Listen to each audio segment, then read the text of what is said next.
this work session this evening. We have seven members here, so we do have a quorum. Mr. Braswell, would you lead us in the Pledge of Allegiance? The assembly, please stand.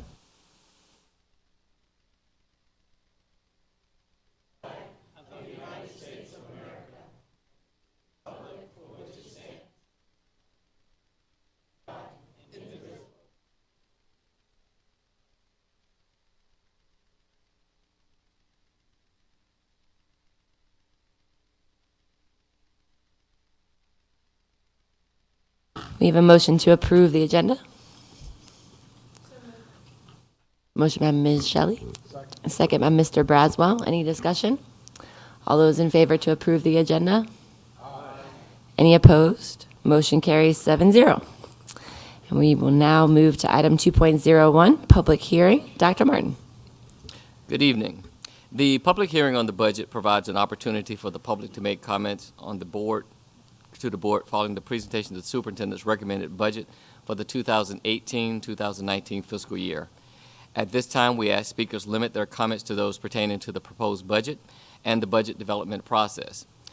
School board policy requires speakers to state their name and address or voting district for the board. Students must state their name and school. Each speaker is allotted 5 minutes to address the board. Our first speaker is Lisa Elmer.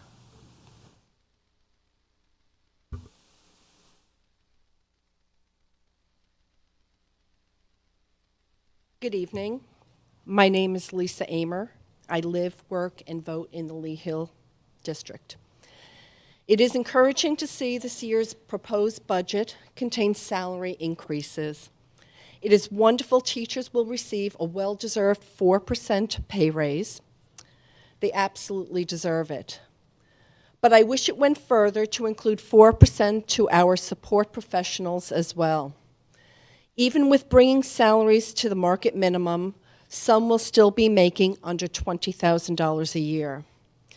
Since I am a paraeducator at Lee Hill Elementary School, I would like to share my story with you so you better understand our plight. I am a college graduate with a major in American literature and a minor in history. I formerly worked in scientific and technical publishing, where I started as an editorial assistant and worked my way up to a senior acquisitions editor, directing a multi-million-dollar book program. When I left the industry 20 years ago to raise my family, my salary was 3 times more than I make now. It's almost as if my salary is affected by the Benjamin Button syndrome. I started in the school system as a substitute teacher who did many successful long-term assignments as well as daily assignments. I had often thought about obtaining my teaching degree, but could not afford it, and knew that I would never get the financial return on my investment in order to pay back my loans.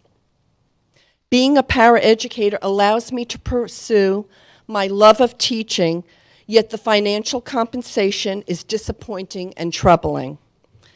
Increases over the past 5 years resulted in approximately $400 each year, which was quickly eaten up by the increased health insurance costs. It disheartens me to know that my salary qualifies me for reduced lunch, and if I included my daughter in the equation, it would be free. My 86-year-old mother, who is on that fixed income that we hear about often, nets $700 more per month than I do. Based on my current pay, I often worry what my Social Security will be and how my struggles will continue into my retirement. In a study that was done by the National Center for Education Statistics, which is part of the U.S. Department of Education, this study was regarding median annual earnings by educational attainment. Based on that, my current salary falls under the less than high school completion category. Needless to say, I am above that. We encourage our students to stay in school so they earn higher salaries, yet this is not the case for those who educate them. It is easy for the naysayers to say, get another job. But once you are bitten by the educating bug, it is so difficult to be driven away. I am totally dedicated to my 30 wonderful students I provide reading support to each day. I work hard to build the relationships needed to allow students to learn. Together, we rejoice in the victories and we work hard to overcome the challenges. I continually research better ways to teach and inspire. And yes, even parents sneak work home with them or put in extra time at work in order to do what is best for our students. There are many other support professionals in our schools who have a similar story. So please consider the 4% raise for all of us in order to help our students and help support professionals obtain a livable wage. Thank you so much for your time.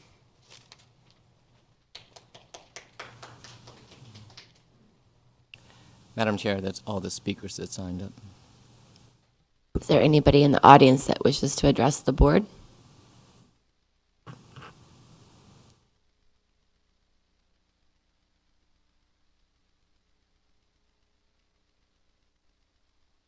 Anthony LaFaro, I'm in the Chancellor District, 7214 Hearthside Trail.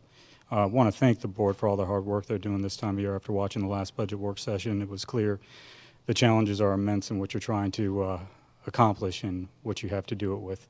I know that over the years, attempts to raise pay have also been countered by the rising cost of healthcare that seems to affect everyone, not just the public sector, of course, but doing a little research and then hearing some of the ideas you guys batted around last time about deductibles or co-pays versus raising the premiums. I'm a person that unfortunately has several chronic conditions, despite the fact that the time and point where I was diagnosed with these, I'd spent 2 hours a day in the gym and ate well, much healthier than most 25-year-old men, let me put it that way. So I need frequently to go to the doctor and therefore would normally be on the end of people who, if you went with lower premiums and more co-pays, would pay more. I would still take lower premiums any day, and here's why. Because I can manage those premiums in a way. One example would be the urologist I go to for chronic kidney stones. I go out of my way further because they offer services that keep me from having to go to the ER.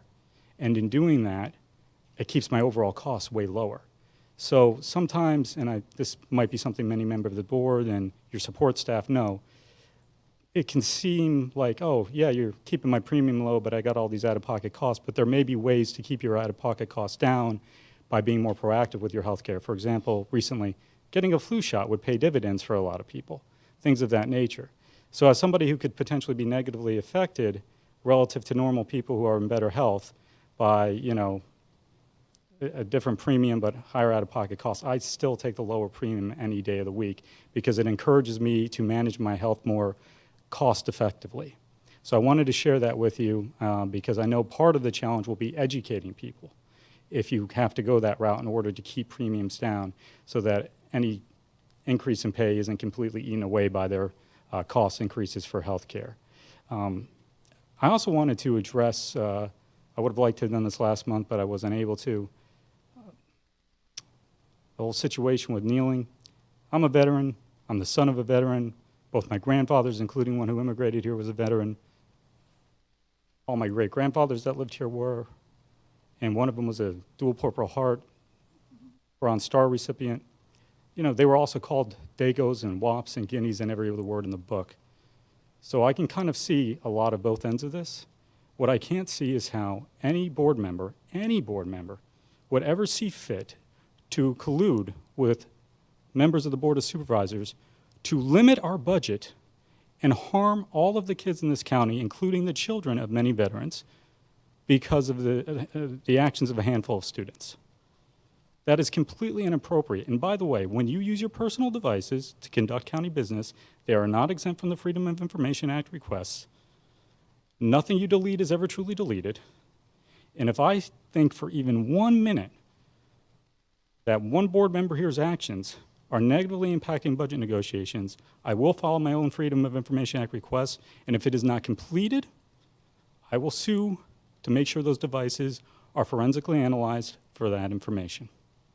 It is completely inappropriate and it's asinine in every way, shape, or form to think that punishing the children of veterans by not making sure their school system is properly funded for a handful of students who are young and trying to figure out a way to cope with things that I'm 37 years old. I did not see this kind of racial strife growing up. Okay? So I ask that that board member take a long look in the mirror. That's all. Thank you.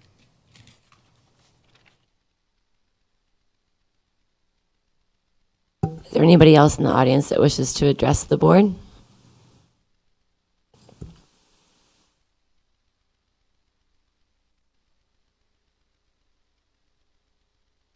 right, my printer ran out of ink, so I have to do it like the kids do it.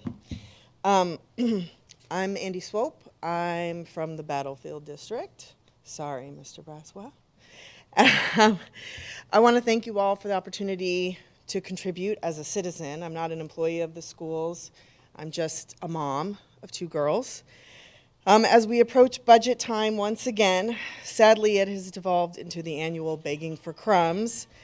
Fighting the Tea Party agenda of undermining our education by siphoning the resources and requiring stakeholders to depend solely on thoughts and prayers to ensure that our schools are appropriately funded. An editorial in the FLS argued that teacher pay is key to addressing teacher shortages in our area. In addition, teachers, support staff, and administrators must have adequate resources so that our students, the future workforce, military members, caregivers, community volunteers, and future voters are set for success. When you think about the professionals who are the engine behind our public education system, I am hoping that you will keep the following people in mind. Keep Principal Tom Eichenberg in mind, a principal of 26 years and one who welcomed my military family to his school over 11 years ago, giving us a personal tour during closed Christmas break, no less. A principal who watched my 2 daughters grow up in the halls of his school. A man who attended my older daughter's senior night at Massaponax 7 years after she left his school, and helped orchestrate a coming home hide and seek for my youngest when her father came home from an 18-month deployment in Afghanistan. A principal who became like part of our family, with my oldest daughter even attending his college alma mater, University of Toledo. Go Rockets, Mr. Eichenberg, wherever you are. Keep Lisa Amer in mind, a reading paraeducator at Lee Hill. She has a love and passion for a job like no one I have ever known. A hardworking, dedicated employee with 34 students on her reading roster. She comes in early, stays late, writes lesson plans, plans learning events, serves as a backup nurse in the clinic, volunteers on the PBIS committee, and also helps grow a love of reading while teaching 34 kids of all levels every single day. Keep Mrs. Lisa Lee in mind, a 4th grade teacher at Lee Hill who taught my youngest daughter a love of math and self. Or Mrs. Monica Yawberg, who taught that same daughter that each classroom is a community and everyone has an ownership in that success of that community. She taught that students should always lead with kindness. Miss Marshall at Ponix, who taught my oldest how to think critically and write with integrity and impartiality. Mr. Brown, whose passion for history inspired a love of learning. A teacher who sensed a crisis in confidence and sent countless emails encouraging my daughter to take rigorous classes and helped her stay engaged in learning about the world around her.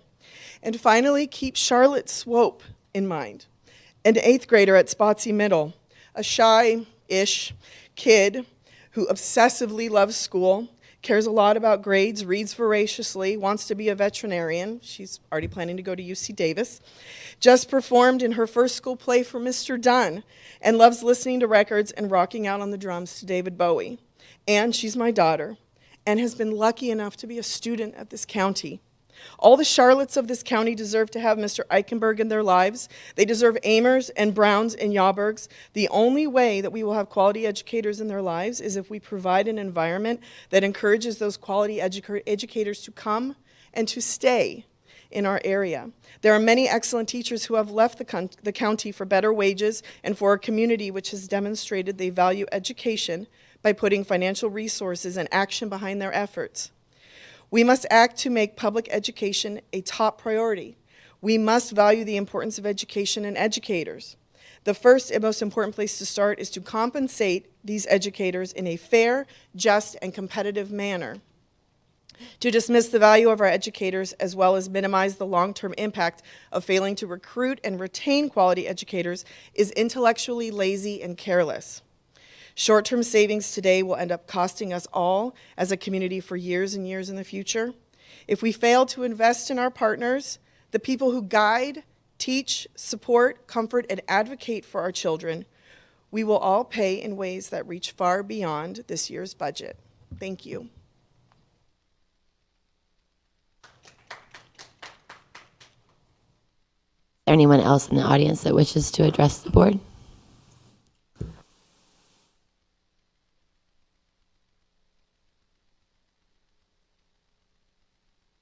Hi, I am speaking on behalf of the Spotsylvania Education Association. My name is Dawn Napper. There are many great things in Dr. Baker's budget. There really are. Would you speak into the microphones? Mr. Blaine can hear you. No, sorry, I don't know if I can reach that high. Better? They were taller than me. Sorry, I'm short. So there are many great things in Dr. Baker's budget. There really are. However, we are the Education Association, and we're with all. We have paraeducators, custodians, cafeteria workers, bus drivers. It would be great if that 4% could be for everybody. It would be wonderful. Because our bus drivers, our cafeteria workers, our paraeducators, they're all just as important to the kids as we are. Our paraeducators work as teachers. They work very, very, very hard. Our cafeteria workers have been known to sit at the end of a lunch line and give the kids a word. They can't leave until they can read that word. Our bus drivers do PBIS on the buses and teach those kids manners and safety and all of that. Our custodians, when our day custodian is throwing out the garbage, she will sit there with words sometimes and show the words to the kids as they're throwing out the garbage. We are all educators, every last one of us. And it is very important that we all feel needed and wanted and important. It would help the morale so, so much if that 2% were 4% instead for them as well. Right now, it looks like teachers are more important. They're not. Our paraeducators, everybody else is just as important as we are. Our nurses are just as important, of course. So that 2% really should be 4%. And please be careful with the health insurance as well, because as that goes up, pay increases go way down. And I have a friend who feels that if the changes come the way they're supposed to, her premiums are going to go up $300 a month next year. That's a lot. That's an awful lot.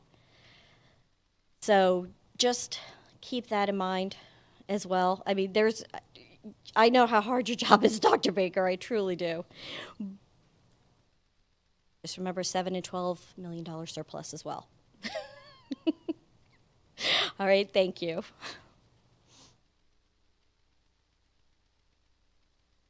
Is there anybody else that wishes to address the board?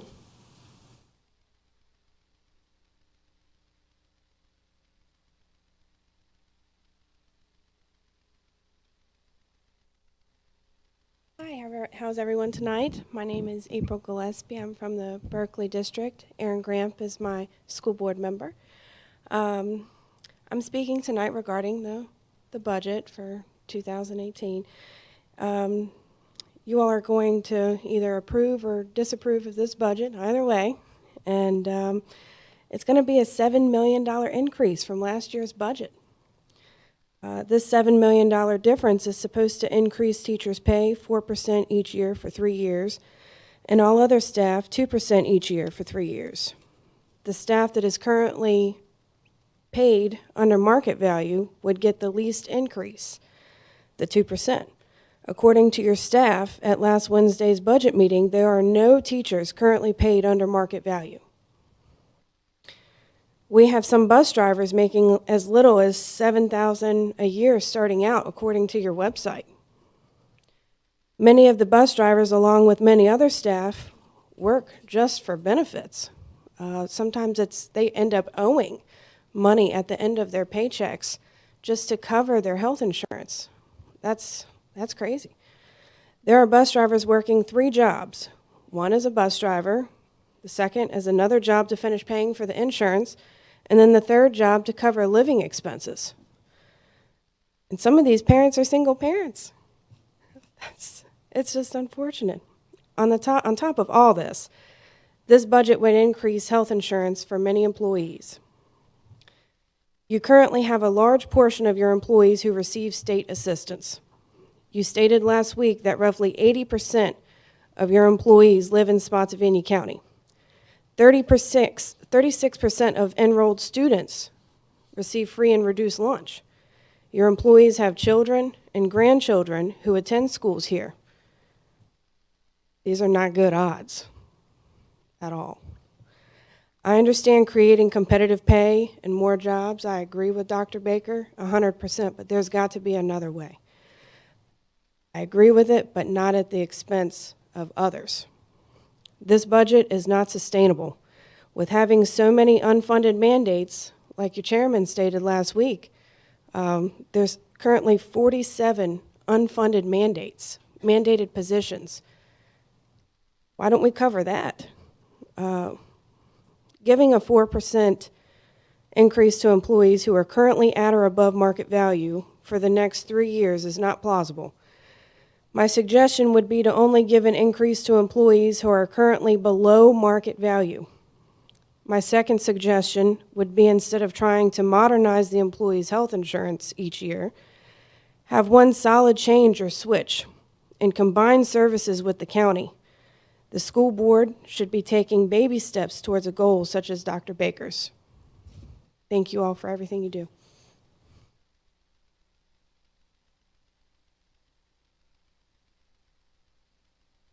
Is there anybody else in the audience that wishes to address the board?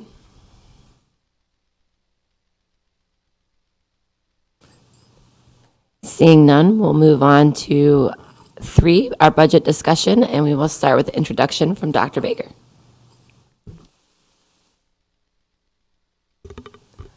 At this time, the staff can join us. And as they are assembling themselves, Madam Chair and ladies and gentlemen of the board, I wanted to, again, set the stage for this evening's budget work session by, again, thanking you for your work and all of the dialogue, feedback, and questions that occurred at our last budget work session and between then and now. Tonight, one of the first things that we're going to begin with are 2 areas of the agenda that had been set that we did not actually get to, which will really be to go over and review other proposed investments in the budget, as well as the capital improvement plan. After that, I think very much in line with much of the feedback that you've already received this evening from staff and citizens, you are going to again be reviewing health insurance benefits and part of the proposal that comes with that, as well as again reviewing the full compensation proposal to make sure that at least you have an understanding of what is all involved in the proposal. As I was really just giving Mr. Blaine a hard time last time when I said I didn't do a great job with my proposal. Well, it's again clear that I didn't do a very good job of articulating some of the proposal, and I think it is because, particularly in the compensation side, there's a complexity to how we are proposing to move forward that I want to make sure that the board has as complete an understanding as possible this evening. So with that, I'm going to ask Ms. Gaines and the staff to facilitate the agenda, and then certainly the board will be asked to provide feedback as well as questions. So with that, I will ask Ms. Gaines to go ahead. Thank you. Good evening, Madam Chair, school board members, Dr. Baker, Dr. Martin, and to our public. If I can please have the floor computer.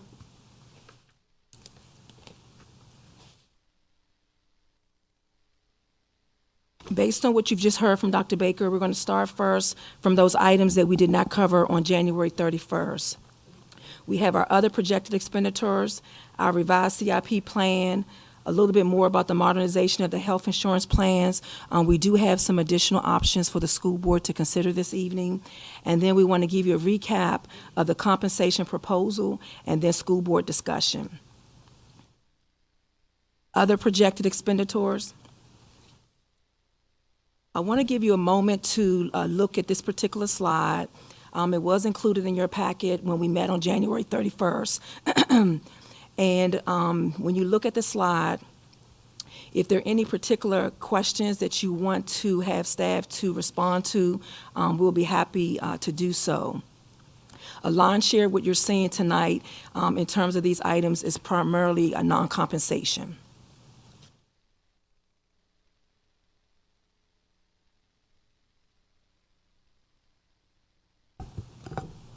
Mrs. Gaines, could you just describe, for those who don't know, what's involved in non-compensation? Okay, so when you look at compensation, you're primarily looking at materials and supplies, you're looking at contracts, you're looking at utility bills.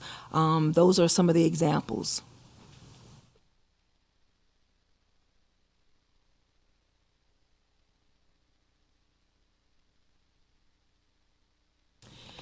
So the next item on the agenda this evening, in looking at Dr. Baker's budget, he is proposing the elimination of the athletic fee. You'll see that the athletic fee was initially implemented back in 2011. When we started back then, the fee was $100 per sport.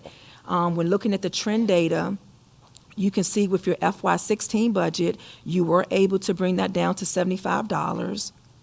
For the budget that we're in this year, for FY18, you were able to bring it down to $50 per sport. And for 19, we're recommending that it be eliminated in its totality.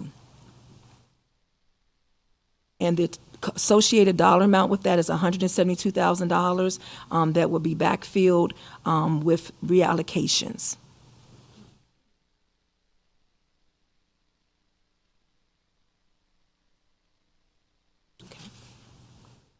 The next item that you'll see in Dr. Baker's budget is increasing our substitute rates by $5. And here we're just providing you with some examples. So for example, if you look at a substitute teacher degreed, right now it's at $85, it will come up to $90. If you look at a substitute teacher who's non-degreed, right now it's $70, it will come up to $75, and then you can see the others on the page.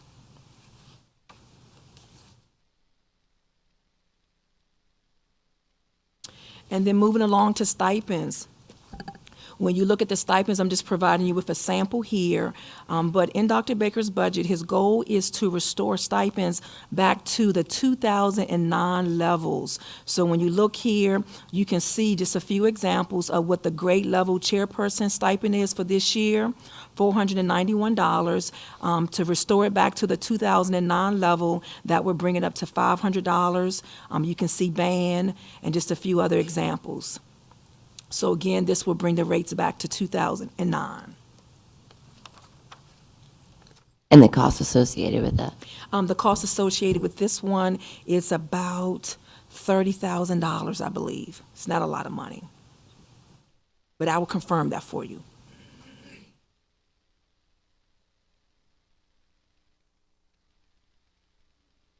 So here, you'll basically see the associated dollar amounts in terms of what we're looking at. You have your debt service based on the CIP plan that you'll get a little bit more information from Dr. Upperco. That 1.5, we're pleased to say again that the county administrator has agreed to include that in his proposal versus this level funding. The other item that you'll see are additional resources needed for our students with disabilities to support their success. That's $2.5 million. In the area of hourly paras, instituting increases in the substitute line and contracted services. Elimination of the athletic fee, again, you'll see that $172,000 there. The daily sub rate increase in that is $113. Fully restoring the stipends is $22,000. And then also we have expansion of the activity bus program, $100,000. We'll give you a little bit more details on that by Dr. Baker. And then just transitioning our custodial program back in-house, that's going to give us about $289,000 that we would need to fund in that area. So these are additional investment areas. So that brings us to the activity bus, pilot expansion. Dr. Baker? Just very briefly for the board, I wanted to let you know there is not a specific school or number of schools that are currently attached to the expansion, and I want to make sure that you're very clear about the current rationale. As you know, we are in the midst of a activity bus pilot at Spotsylvania High School in Post Oak, and we're just halfway into that pilot. So as we are gathering data on how it's currently being utilized by students, as well as the model that's been put in place, we're certainly looking to see if we can expand it, because so far it has seemed to be very efficient and successful, with an opportunity even for more participation for the students just in that area. The concept moving forward is not so much as just selecting individual areas, but I'm going to state this so that I don't know if any of our transportation folks are in the room.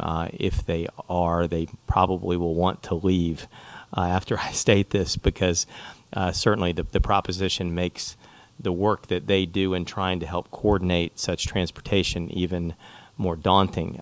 But in moving forward, the activity buses are not just about, for us, providing a standard way home for just certain select schools every afternoon or 4 out of 5 afternoons during the course of the week.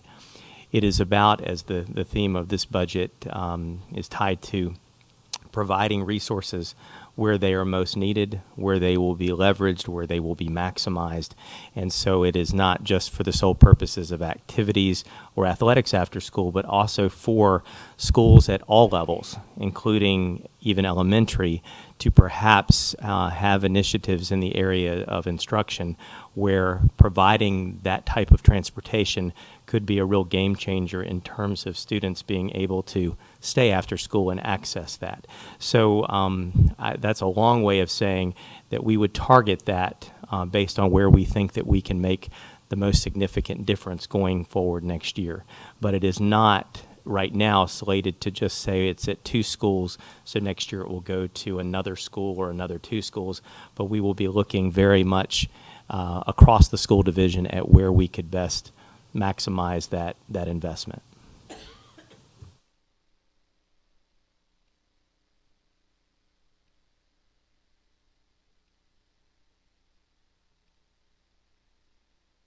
So next, that brings us to the next item on our agenda, the revised CIP proposal for 2019-23. We're going to have Dr. Upperco provide you with some details, and Mr. Traer has an additional handout to provide you with. Thank you, Mrs. Gaines. I do appreciate that honorary doctorate. So that never gets old. Madam Chairman, members of the board, Dr. Baker, Dr. Martin, we're going to show you a slide in just a moment here that compares our CIP totals from the draft CIP that was introduced to you at the November 27th meeting. Just as a refresher, I can't find Vanna White anywhere, but this is what it looked like at that time. And in essence, I just want to update you specifically in the area of the capital maintenance budget, which includes funding for the Cortland High School renovation project. So if you can hit the next slide, that would be great. As you can see, the top graph there, CIP summary plan, is the one I referred to. Those are the totals from the draft of 11/27. And then the CIP revised summary plan as of the 31st of January, very, very similar. You will notice that for FY19, the totals are the same. And you will notice as you go across, if you track across both the transportation and technology capital budgets in those 2 areas, that it's exactly the same as we presented during the draft in November. The difference that you will see will be primarily in the capital maintenance budget. And that is because of the invitation to bid that we issued for the renovation of Cortland back at the December 11th meeting. You will recall that because the low bid exceeded our initial budget allocation by over $4 million, the board rejected all the bids and because they weren't within budget. And the project was rebid after BCWH Architects revised specifications to ensure budget compliance. Next Monday, we're going to be proud to present the new low bid that we received after some work in January by Mr. Trayer. That low bid will be presented next Monday at the February 12th regular meeting. And you will see that it will be lower than the $4 million initially that we received over bid. I don't want to put the cart before the horse, but we're talking a reduction from the original $4 million over budget. So approximately we've reduced that by $1.9 million. And again, you'll see the specifics on next Monday. I don't want to get too into that because you haven't approved that yet, because you haven't seen it yet. In the meantime, you will notice that the capital maintenance project list was modified to reflect revised costs associated with the renovation. And those costs in particular, if you look at FY 2020, you'll see an increase there. But you will also see after FY 2020 reductions so that the total amount over the 5-year through FY 19 through FY 23 is virtually the same as what we showed you on the draft in November. We simply redistributed the projects, and that's why there's a difference in some of the totals there. Have any questions? Dr. Upperco. Yes, sir. In fiscal year 2020, the $5.9 million, does that relate to the Cortland project in any way? It does. Okay.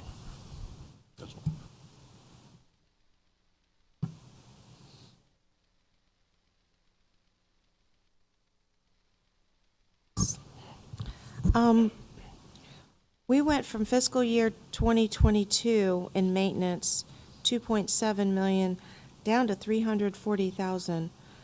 Are we going to be able to? That's not a lot, and I mean, if we need roofs or HVACs or anything substantial, are we going to be able to cover it with that? And I know this is in the future and things change every year, but that just worries me a little bit. We do believe we can cover it, but we also, as you mentioned, have the flexibility to move projects, reallocate those projects as necessary. So we do have some flexibility there.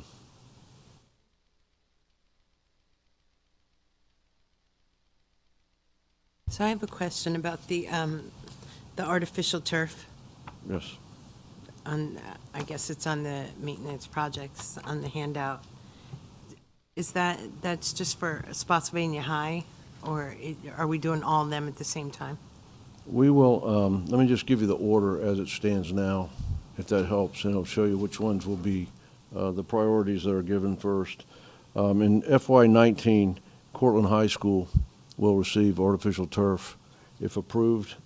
In 2019-2020, which would be FY20, both Massaponax and Riverbend, because they are our largest enrollment schools. And then in 2021, 2022, or FY21, both Chancellor and Spotsylvania will receive turf. And just to confirm and be clear, since it was brought up, it was cheapest to do the Cortland project while we are there doing the renovation. Correct. That's absolutely right. It's also cheaper if we, after that time, can do 2 a year. We get somewhat of a price break, as opposed to, say, $1 million per. It goes down about 800,000 and possibly even less.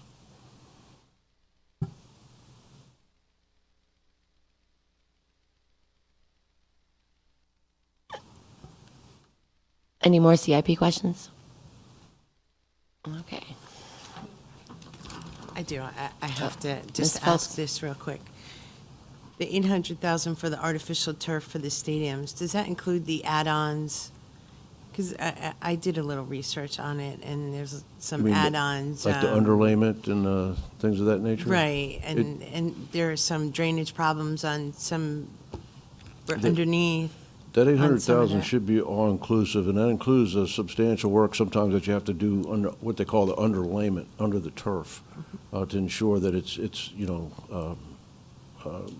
constructed correctly and will last the way it's supposed to. Do you know the replacement? Is it 5 years? I mean, Replacement cycle varies, but it's not 5 years. It's usually about 20 years. And of course, that depends on how much you use it as well. and who's taking care of the maintenance on that? Is that an add-on for contracts?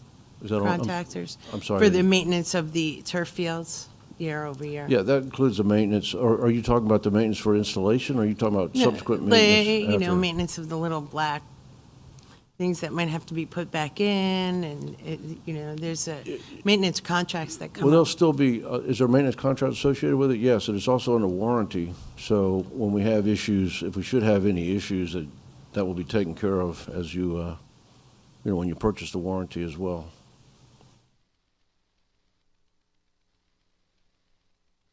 Any other CIP questions? Yeah. Mr. Blaine? I want to go back a long way, but when artificial turf became popular, a number of health problems arose. And I wonder, have all of those been resolved to our satisfaction? Is there any danger to our students, or how can you update me on that? We've been very mindful from the beginning that there were some concerns by certain groups expressed. And in fact, the EPA actually conducted a test primarily on the rubber composite type of turf. We actually are looking into an organic turf, and believe it or not, made out of coconut husks, which sounds funny, but it's not. It actually is the latest technology. That's what we would like to pursue. There's still some studying to do with that because it's a new product, but we're very mindful of those that are concerned about the health aspect of it. I will say that it's not been conclusively in any way, shape, or form a correlation at this point found between the health of those that participate on the turf and the composition of the turf. It's still a big question mark, so to speak, that the EPA has still not come out with a final judgment on that, on the validity of that claim. I'm glad we've thought a lot about this, and I recognize that some questions never get a final answer. And Right. you've looked at it, and your judgment looks safe. We think we should proceed, obviously. So Right. that's fine. But we certainly don't want to put something there that's going to, in the long term, harm anybody. Yeah. Mr. Twig? Since we're beating this subject up, is that 800,000 still a good number? I know it's been repetitive. It's a good number. And Yes, that's, sir. again, to provide all support equipment. Mhm. Thank you. Ms. Phelps? Sorry, I just have another question. On this maintenance, the complex replace 1 3/4-ton service truck and ton service van. Is that replacing, what do you do with the old ones? Do you put them in for auction?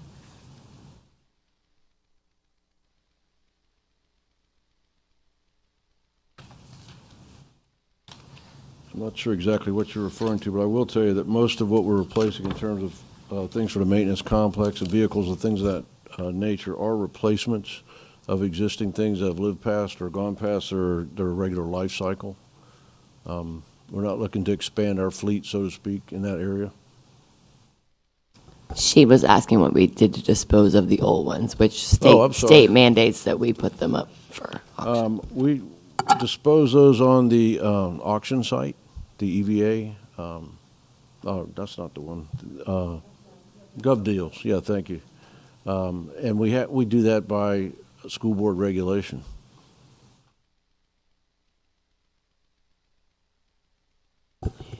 Seeing no other questions from the CIP, we can move on to modernization of health plans. Okay, so as we move forward, slide 13 basically really is a recap from our January 31st meeting, and it's also based on the work of the Employee Compensation Focus Group. This year, we were able to have 4 meetings in total. So here, what's currently included in Dr. Baker's proposed budget is increasing the employee contributions for expanded and key care 500, saving us about $742,000 that can be reallocated towards salary increases.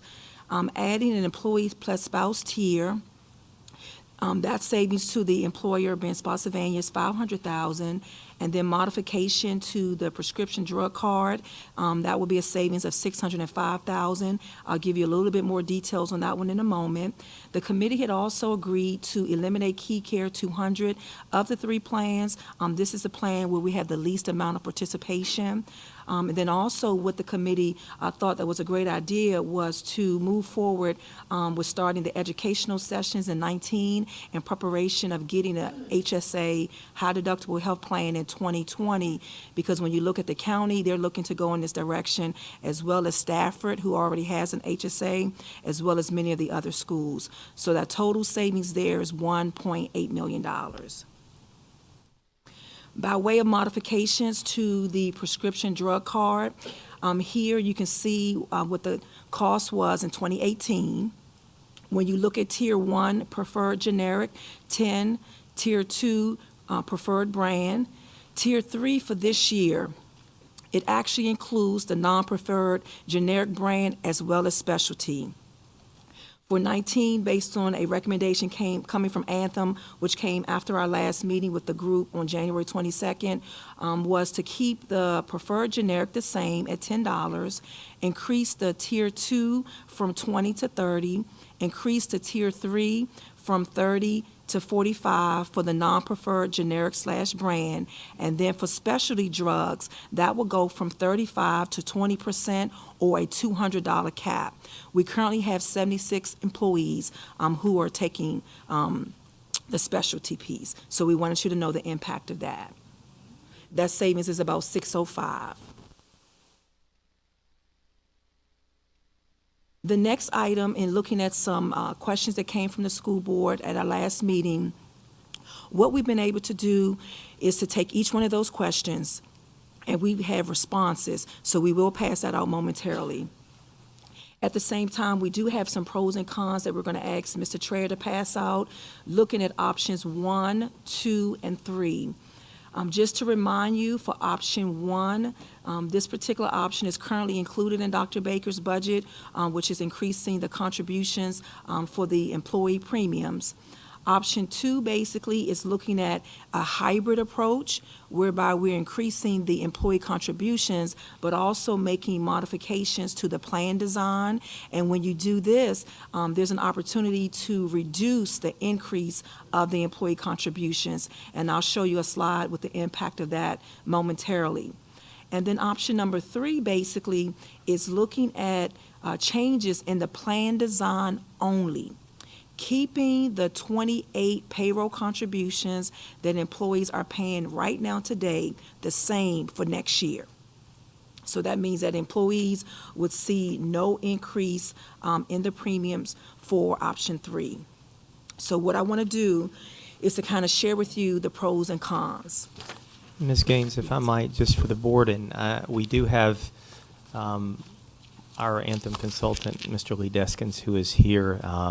I want to thank him as well as Ms. Gaines and the staff, knowing that even up to the time that I was able to propose the budget, that we were, hoping to uncover some additional options other than the one that we had to land on due to the timing of the proposal.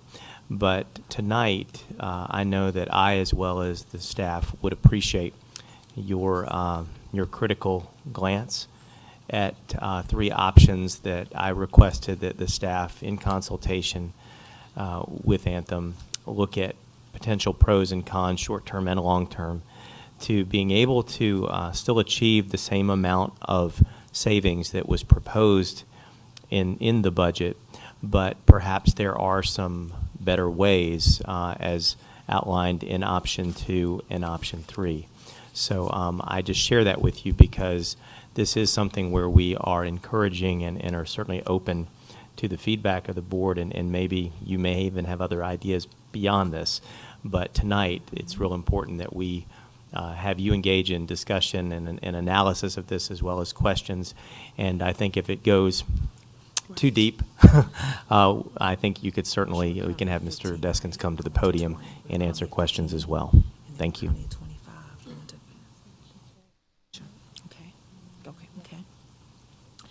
So when you look at the handout that we've prepared for you this evening, primarily when you look at option 1 that's currently in Dr. Baker's budget, the main advantage of that one is that there are no changes to the plan design. And based on feedback that we've gotten from several employees, even one year we were able to do a survey, and employees have indicated that they're willing to pay more in order to maintain the current coverage. So I would say the main advantage is that the plan design goes unchanged. In terms of cons, it would be the monthly increase. Point taken would be if you look at Key Care Expanded, employee only, that rate would go up by about $55 per month. When you look at option number 2, I would say the main advantage of this one is that the change to the plan design, we're only looking at one plan design change, and that would be taking your co-pays. So if you look at your primary care, that will go up from $15 to $20, and if you look at your specialty, that will go up from $25 to $30. And with that savings being approximately an estimation of about $350,000, in order to get back to that $700,000 number that we need, we would increase the employee contributions for employee only by half. So instead of it going up by $55 per month, it would go up by $25 per month, employee only. Keeping in mind, option number 2 would still include the changes to the prescription card. It would still include the additional tier in terms of employee plus spouse, as well as the elimination of Key Care 200. So those are the main points with that one. And then for option number 3, I would say the main advantage of this one is that the employees' payroll contributions would remain the same. So whatever pay increase that they will receive, they will feel the full impact of that. Now, the disadvantage would be that we're looking, in order to get $700,000, we're looking at 3 changes. Not only your co-pay going up by $5, as we just discussed with option number 2, but also you would see an increase in the deductible to $500, and then you would also see an increase in your out-of-pocket going from $1,000 to $2,000. And I do want to mention for your increase in your deductible going up to $500, right now when you look at this, the current deductible for individual is $100. And there are very few services that actually have a deductible tied to it. I'll give you 2 examples. And how the deductible works, you pay your deductible first, and then after that, Anthem pays the remaining. So you would only be impacted by this, for example, if you had services such as ambulance services, if you needed medical equipment, and another one that I saw is that if you need physical, occupational, or speech therapy. So very few of them are impacted. So with that, those are The main three options that we're looking at, as Dr. Baker indicated, there may be more. Option 3, keep in mind too, this is where the employee will pay more when they access the services. Point in case, the 3 items that we just talked about, but their payroll contribution would remain the same.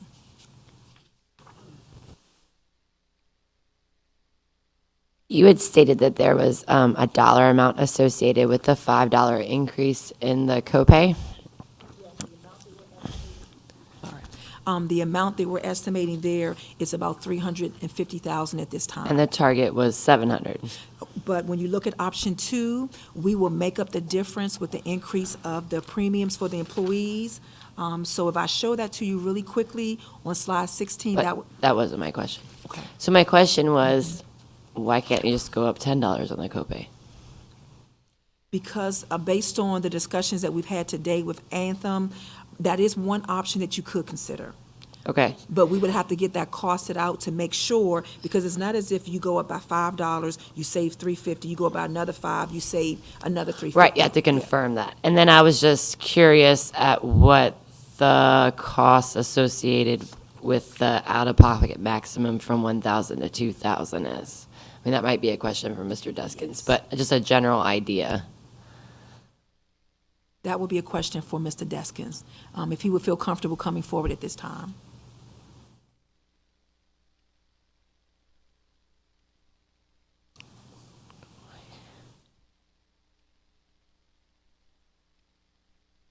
What was the general, I know there has to be specifics run, but from the general savings on our part from going up from 1,000 out-of-pocket maximum to 2,000 out-of-pocket maximum?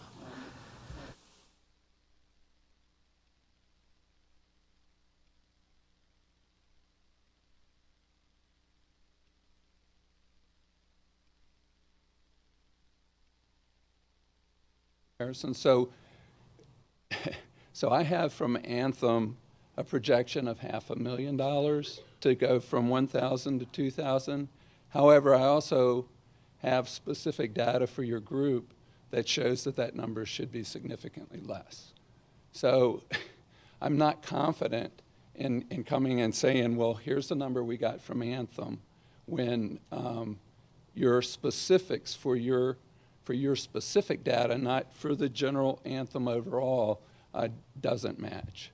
So that's where the difficulty is that you're self-funded, and so if we're wrong, you're wrong. It's not going to be Anthem's. Yeah.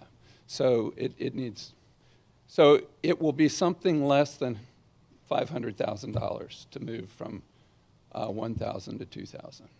That's another reason why there's 3 options there, to make sure that if we're wrong on one, one of the other ones make up for it. Right, and they also are not additive, again, as Ms. Gaines indicated.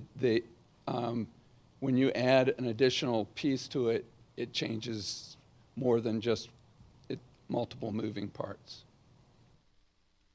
Mr. Braswell? Thank you. Now, we see the 3 courses of action that are listed there, and Ms. Gaines did a great job of operationalizing each course of action, and offered also some comparison and slight wargaming of that. To what extent could we wargame it even further and talk about in the plan design some benefits that are not used significantly inside of it, that they would be changed or adjusted in some way to provide some savings? Okay.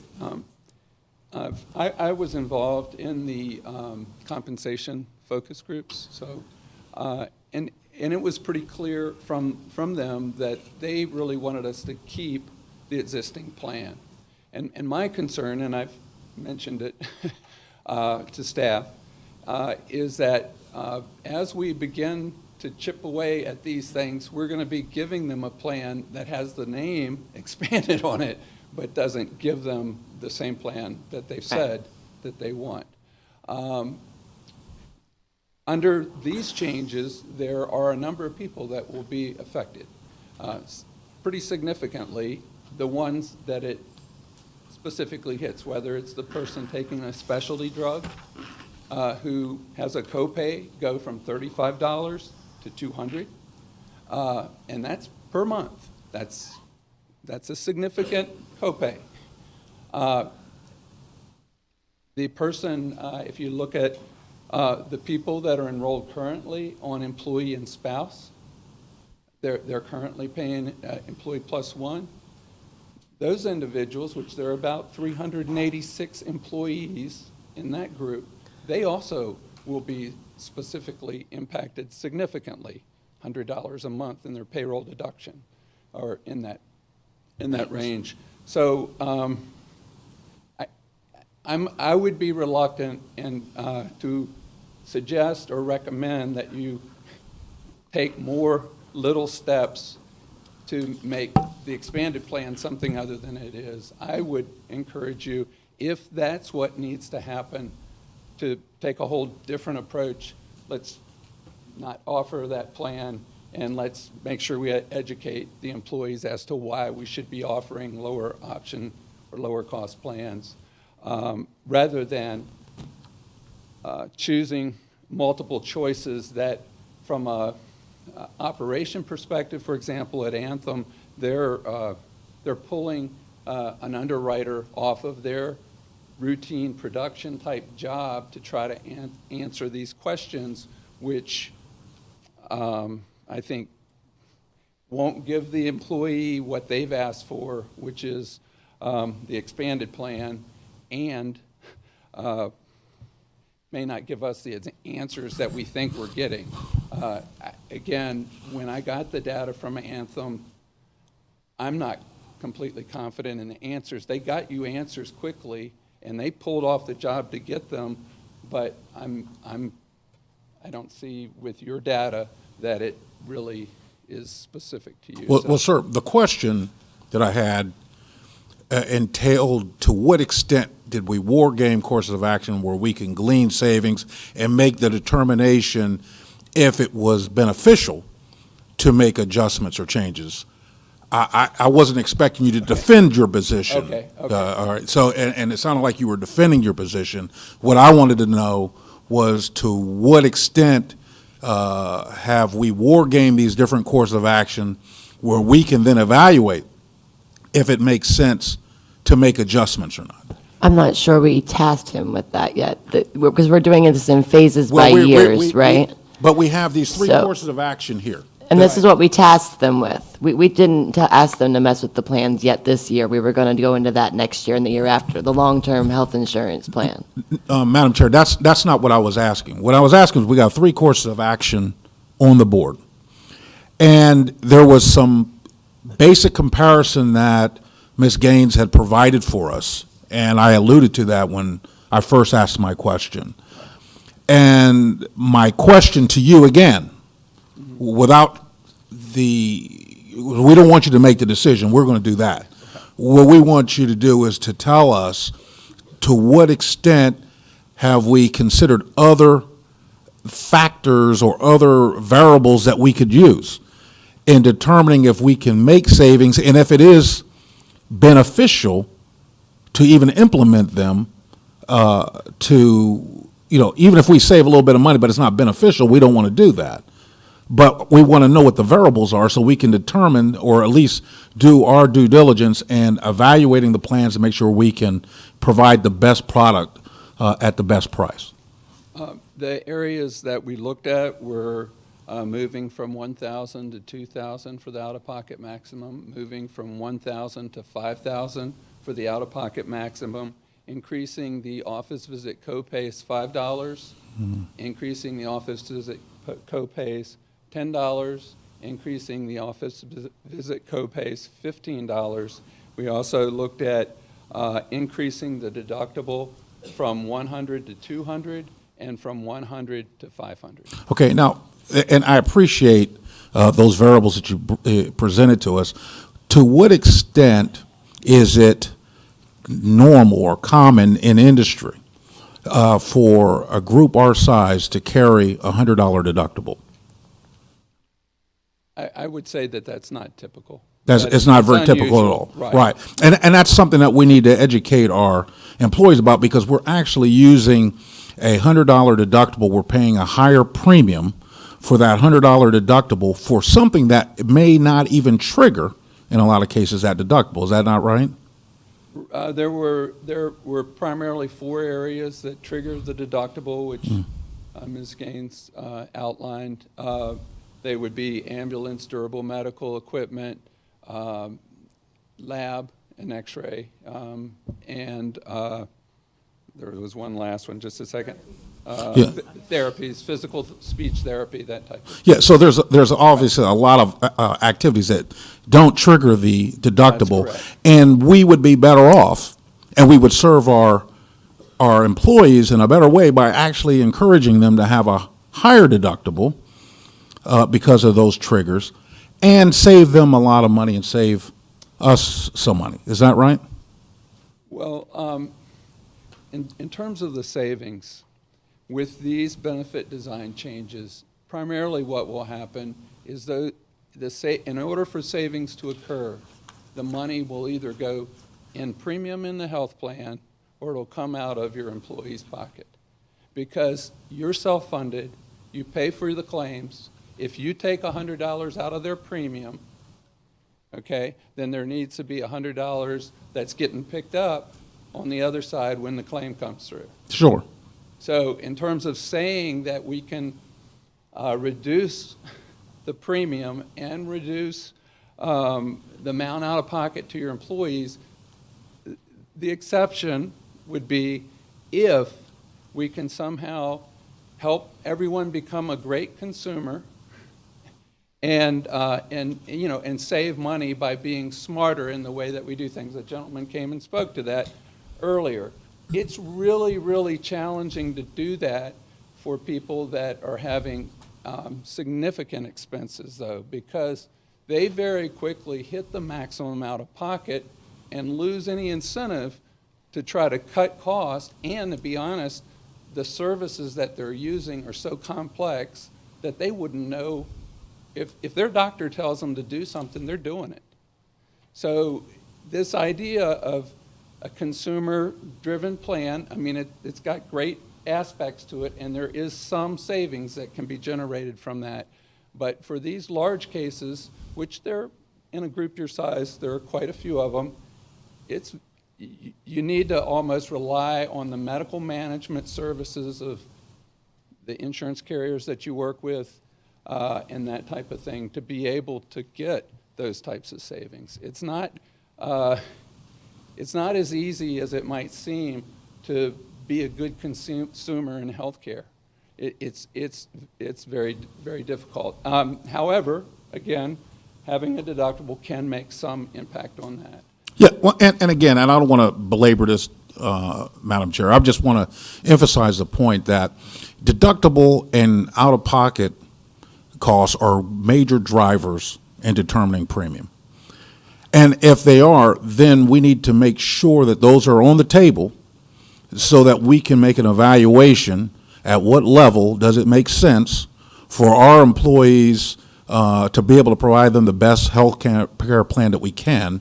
And that would be our decision to do. Right. And what I was trying to say is your job is to give us the information so we can make that decision. I absolutely agree with that.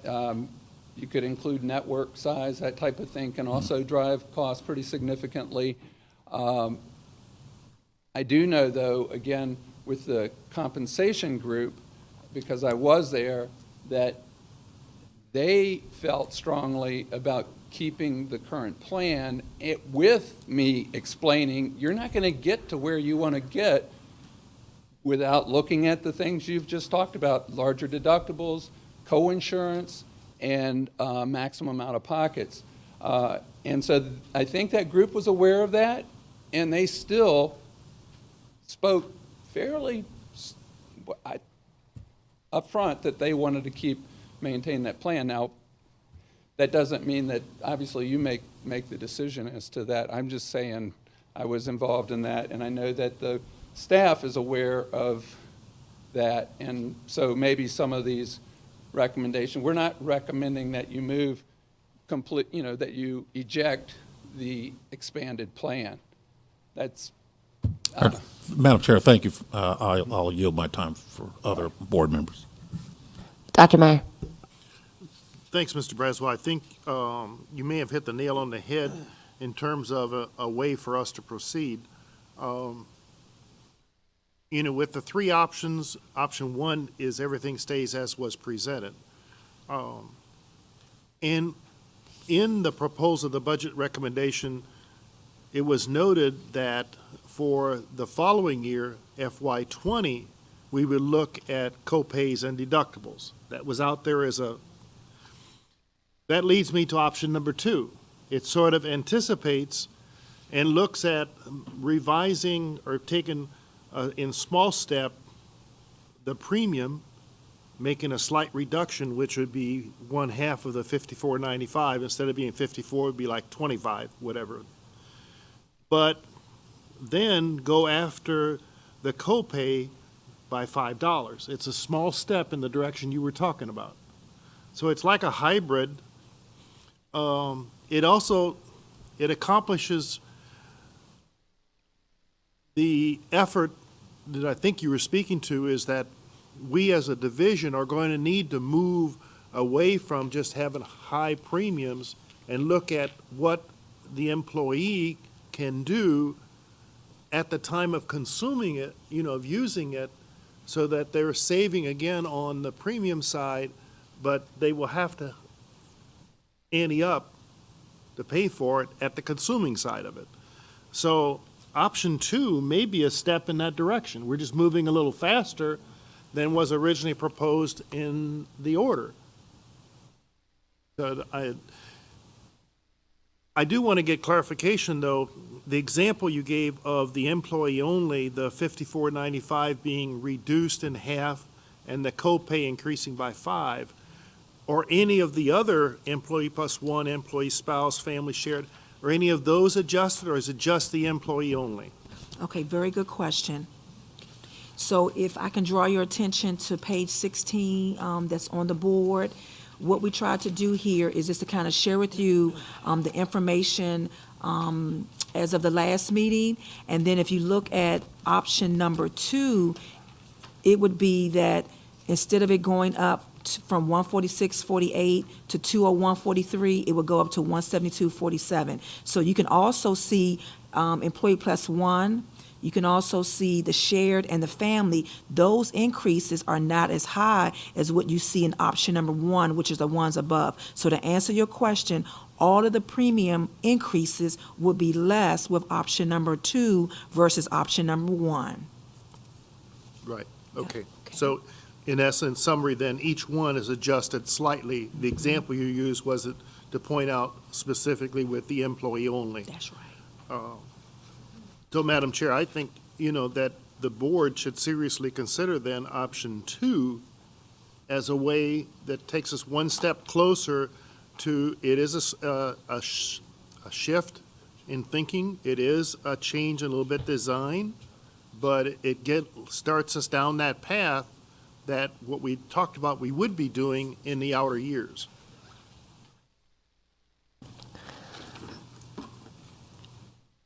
Ms. Shelley. I agree with what Dr. Meyer said.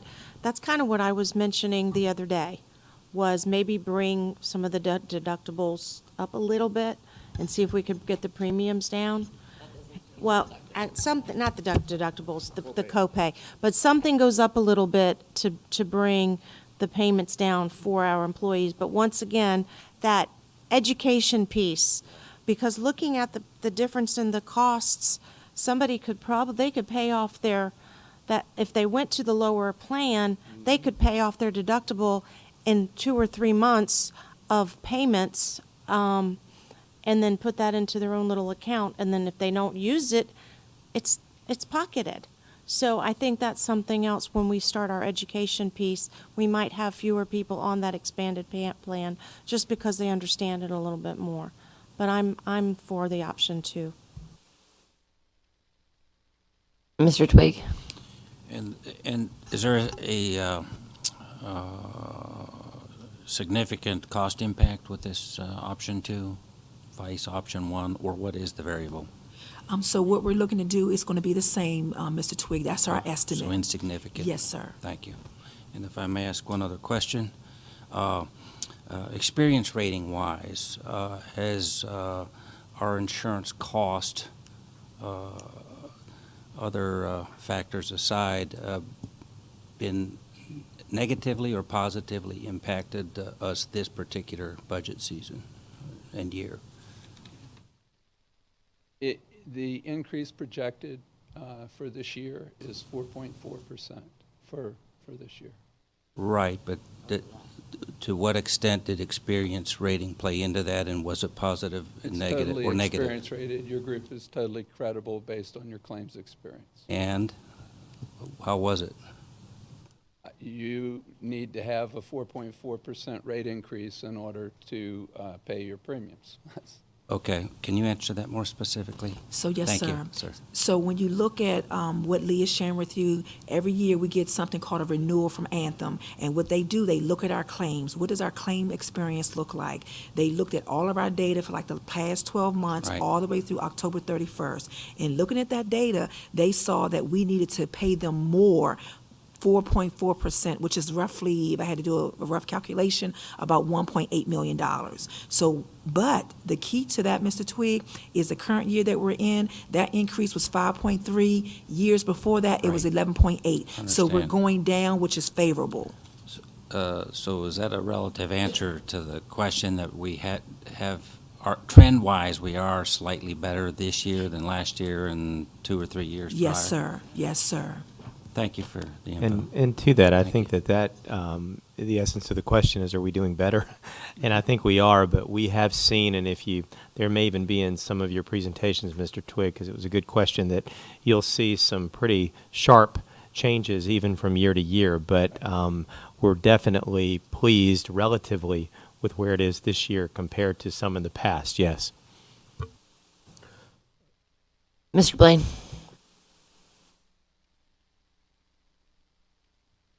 Had a committee of employees that you met with and looked at all of these things, and they hopefully got an education in the process.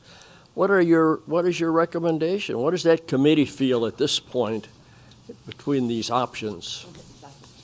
I'm going to help Ms. Gaines. The committee didn't weigh the 3 options that you have before you tonight.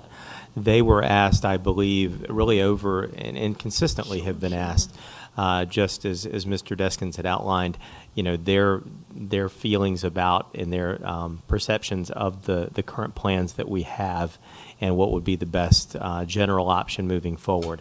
But in the proposal that I provided to the board, we found that $1.8 million savings, but the concerning part of it is that even if employees generally have said we will pay more, in the first time in a few years that we've been able to even propose a substantial compensation package across the board for more than we would like of our employees to see a net decrease in their pay because of how that would impact them, compels us to see if we have other options that we can pursue. So I don't want to speak for that group, but I don't think they were given exactly what you're being given tonight, because this is the first time that it's being weighed. No. Dr. Meyer? I think if Ms. Gaines would review this, the next sheet would really show the one where you're looking at option 1 versus option 2 and the estimated number of employees impacted. I think that tells a tale in itself. It does. So just right before I do that, in terms of the employee compensation focus group, there were some specific things that we had shared with them that they did weigh in. They specifically indicated that they would be fine with eliminating Key Care 200, which we factored in. They indicated that they will be totally fine with some increase in employee contributions, but not to the magnitude of what we shared previously. And then they also weighed in on adding the employee plus spouse tier. So those were some things that they weighed in. They did not weigh in on the prescription drug costs nor changes in the benefit plan design. So here is basically the slide that we really wanted to share this evening because it does show some drastic differences from the last time we met, January 31st. If you look at option number 2, for employees who are going to get 4% or higher, we basically see that the breaking point for a 4% is that you have to make at least 8,100. 8,100. So when you look at where we are, we have 10 employees, 15,000. We have 10 employees who would be negatively impacted, or 0.3%. So a lion's share, if they get 4% or more, you only have 10 employees. If you look at providing a 3% increase, before we were looking at 378 that would be negatively impacted. Based on option number 2, you would have 35 or 1% of your total staff. And then if you were able to provide at a minimum a 2% to all employees, before we were looking at 601 employees who will be negatively impacted, you're now looking at 162 or 5.3%. So that is pretty drastic from last time. So this is something that we were pleased to be able to share with you this evening.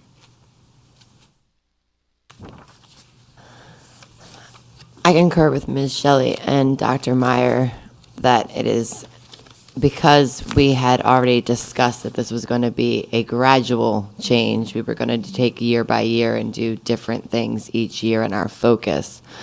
That I think option 2 is a good start, and I think that it's a much better option than 1. So I'm glad we took another week to look at that. I do want to obviously say that I prefer option number 3, but that's not as gradual, and that's not the step that we've been going down. But reasonably, that's probably going to be something that we have to look at the next year or the next year. So I don't think anything's going to fix everything in 1 year, because this is going to be a constant battle. But I definitely think that 2 is a good place to start. And if we all concur on that, we can, move on. But I think Mr. Braswell has more. I concur with you. I think some of the questions that I was asking are, we have to think in out years, and things have to be adjusted incrementally, because a major component of our health plan is making sure that employees are educated in how to properly use them, so they not only understand their benefits, but they can maximize the savings by using the drivers of deductibles and co-pays and out-of-pocket limits to their advantage. And a lot of times people don't understand that, or they feel uncomfortable with it, and because they're uncomfortable with it, they're leery of it. And so part of our job is, over the time, explain that, show them empirically how they can save money by doing that, and how to leverage that so that they can use their health plan to their advantage. Now, the other thing I wanted to ask the gentleman before he sat back down, if it's okay, just a real quick question, is there is a perception that by taking a large group and combining it with another large group, that we would save money. And my understanding is that a large group rate is a large group rate, and you don't get a super large group rate.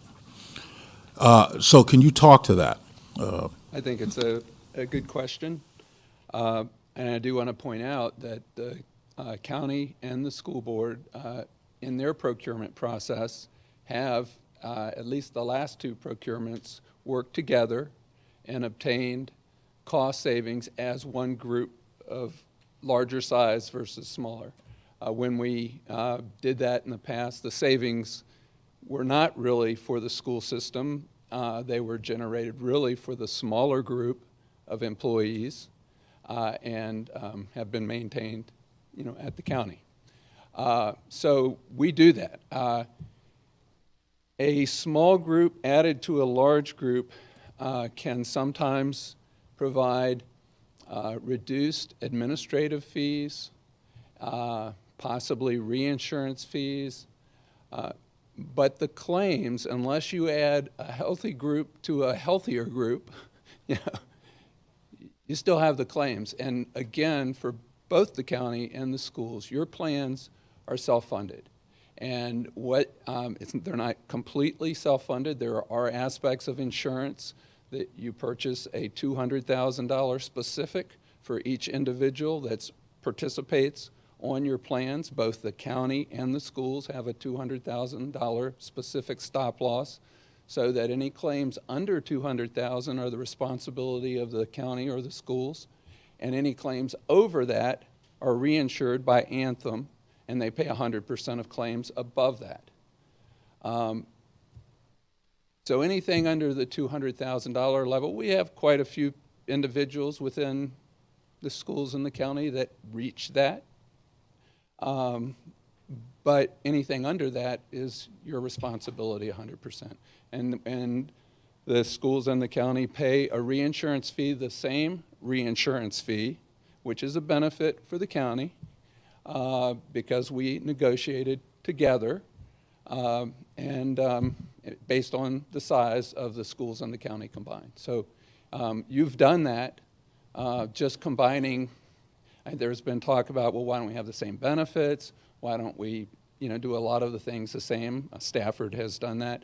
And in terms of specific cost savings, again, the savings that you're going to generate on an insurance plan are going to come based on the health of your employees. And if you don't have the claims, then you'll have savings. If you do have claims, then you won't.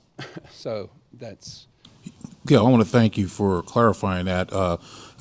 As we had mentioned earlier, part of what we have to do a better job at in the school division is educating not only our employees, but educating our county, and that we're doing due diligence to get the best possible deal for our employees. And a lot of times perceptions are demagogued to a point where it loses its reality, it loses its substance. And I want to make sure, and I wanted to use this forum here to say, there's some things that can be consolidated, and it makes sense and is beneficial for both the county and the school division, and there's some things that are not. And consolidation is not the answer for everything. But thank you for elaborating.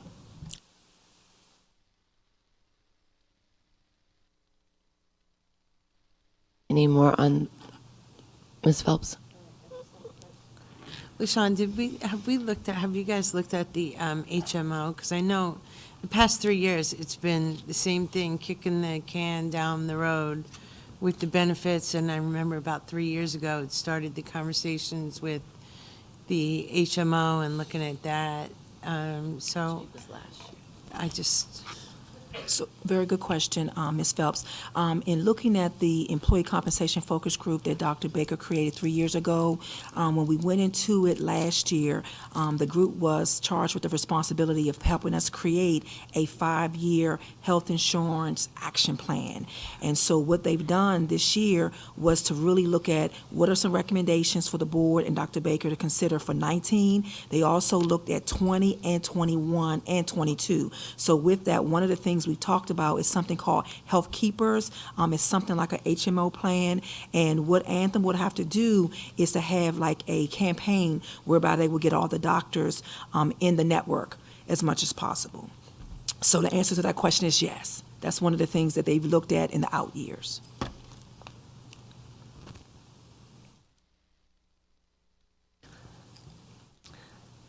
Yeah, I think that brings us to the compensation proposal recap.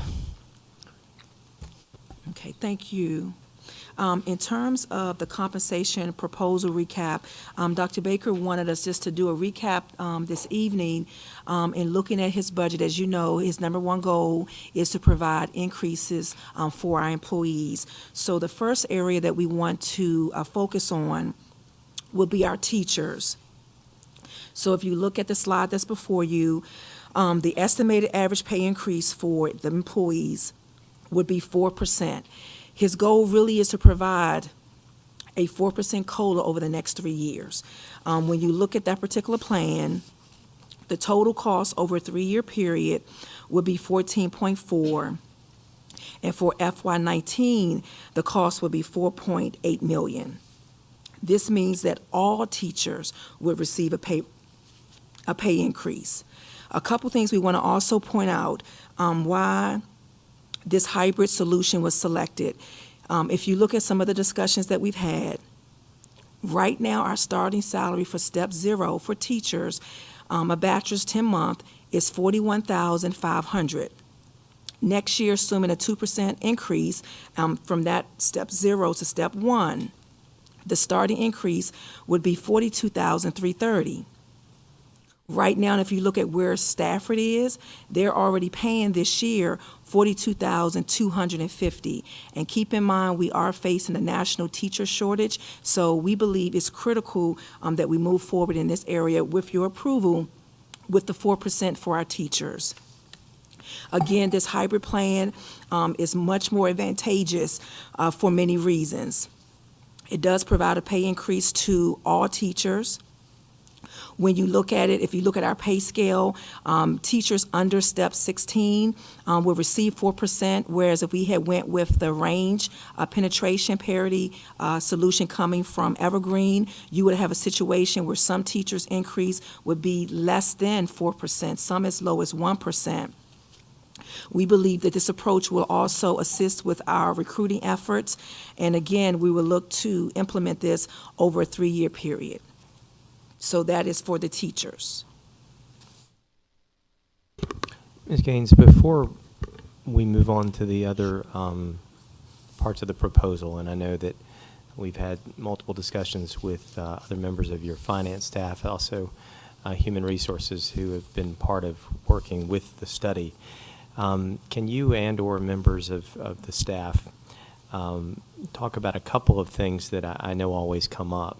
The first is, what were the advantages, again, if you could relist those advantages that we saw in terms of going with this across-the-board 4% in lieu of the range penetration for the teacher point? And then the second thing is that the concern comes up over step increases versus not receiving step increases. And I think that there's certainly been concern over the last several years with that. But can we also explain what we intend to do over the next few years in terms of reestablishing, hopefully, solvency within the teacher step schedule? Okay. I will start, and then I will have my colleagues add to it. Is that okay, colleagues? Okay. Okay, so number one, what are some of the advantages of us moving forward with the hybrid approach? Number one, it provides us with a higher starting teacher salary. In looking at the proposal coming from Evergreen, the starting salary would have been less. So here, if we're able to start with a step 0, that would be $42,330.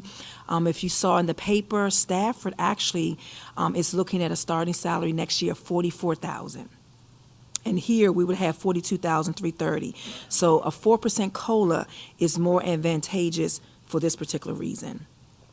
Number two, if you look at the range penetration parity solution, based on their model, we would have had 85 teachers who would not have received a pay raise because the beginning salary increase only changes when there is a % pay increase.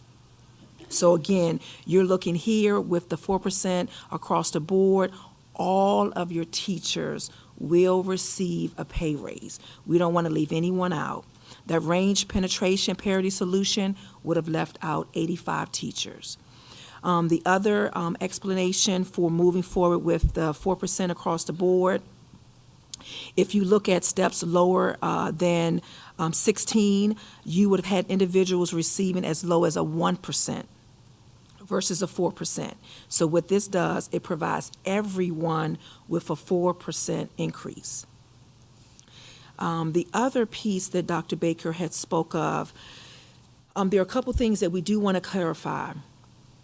It is believed that when you do not receive a step, it has a negative impact on your retirement. That is not true.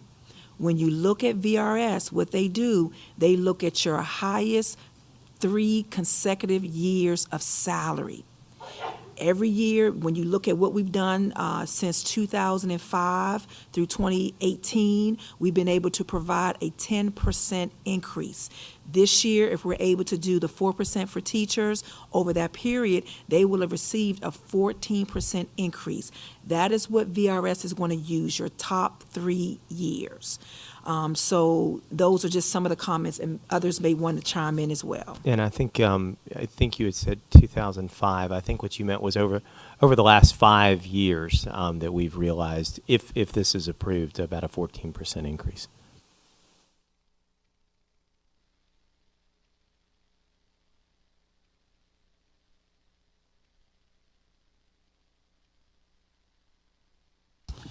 This chart, it resembles this 1 year, right? This proposal. And what if teachers were offered 3% and non-teachers, staff, were offered 3%? Does that do anything substantial to the cost, up or down? Or is it relatively equal? I would assume there'd be some variation. I'll answer the first question first, Mr. Twigg. Sorry. No, that's okay.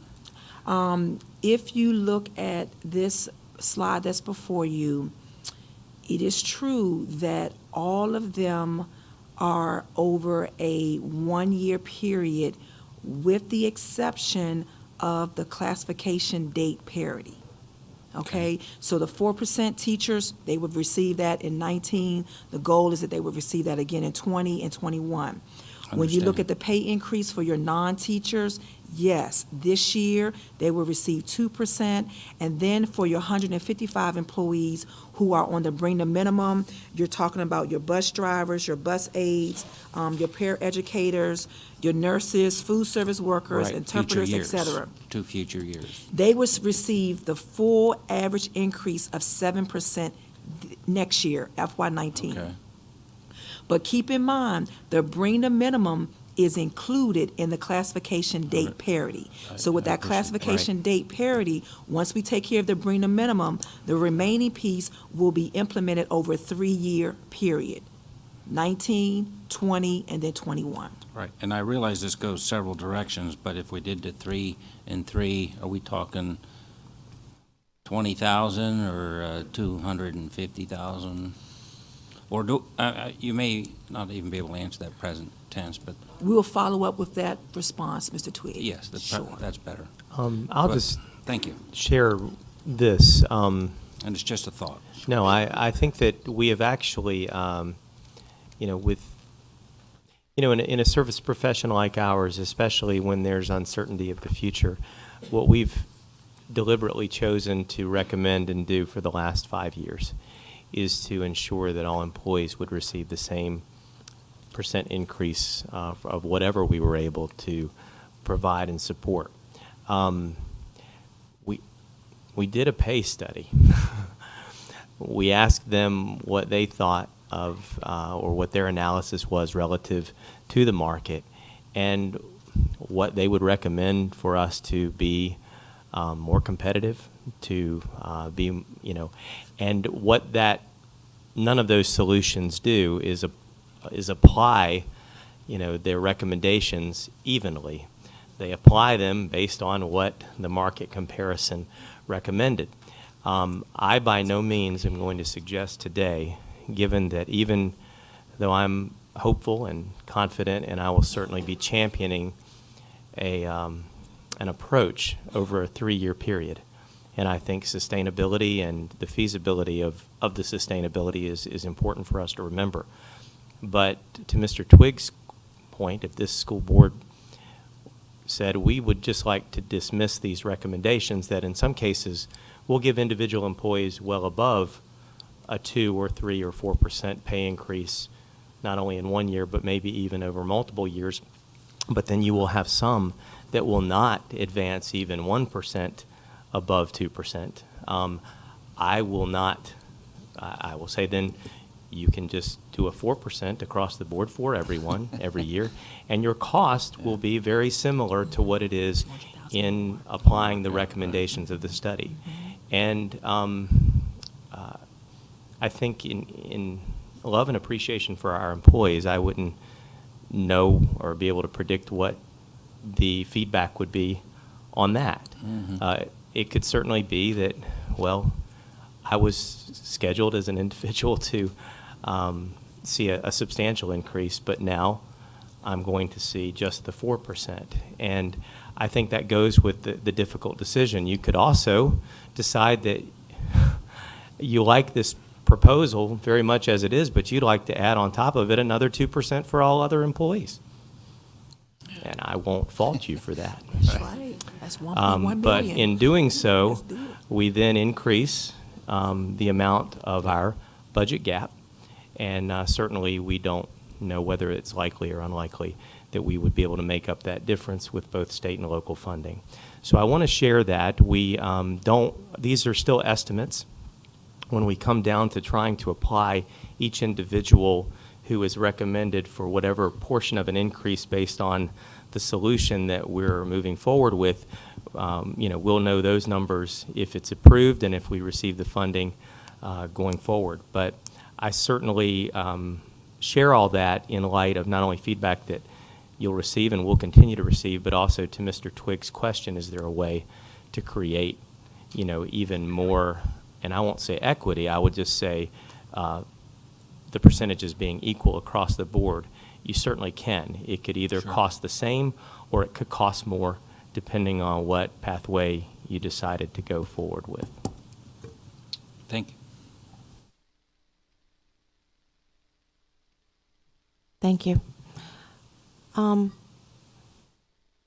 I think the 4% for our teachers cannot go any lower than that. I would like to see it go higher, but I know we can't afford that. The entire country, but Virginia, that's where we are, is under a very, very bad teacher shortage. And if we cannot be competitive, then we're not going to get the quality teachers that our students of Spotsylvania County deserve. So I'm 4% over the next 3 years, I think is if that's all we can do, then that's all we can do. But are we still going to have, next year's, if we do the 4%, we're still going to be below Stafford for first year? Is that what you said? What I indicated there, Ms. Shelley, right now we're at 41,500. If you assume going from step 0 as for a brand new teacher, we would go to 42,330. Right now, Stafford is at 42,250. They're looking to go to 44. They may not land at 44, but they're going to probably land at least at about 43,000. So we would be less than Stafford, even with the 4%. But that isn't the whole story. I mean, we certainly know that we want to create as competitive a starting salary as possible. But I think that from a recruitment perspective, the message that we would be sending not only current but future teachers is that we are estimating that over a 3-year period that we can increase their percentage of salary by approximately 12%. And I think that prospect is certainly more advantageous than just what the starting salary is. And it also means that regardless of where you are on the step schedule, that you're going to get that percentage increase. Again, it comes back to being able to be funded, but I certainly think that makes us very competitive moving forward with both Stafford and other folks that are included in the market.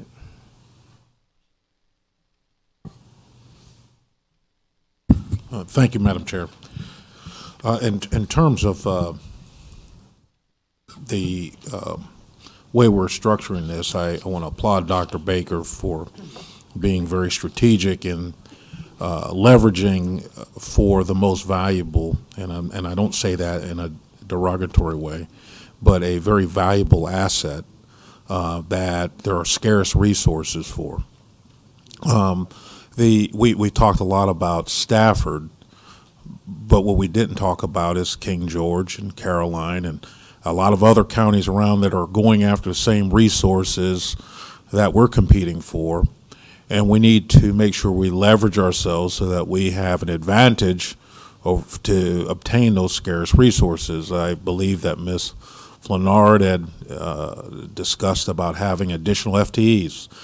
And so Ms. Colbert's going to have to work really hard in the off season, if you will, and she's going to have some resources to use to attract the very best and brightest here at Spotsylvania County Schools. And so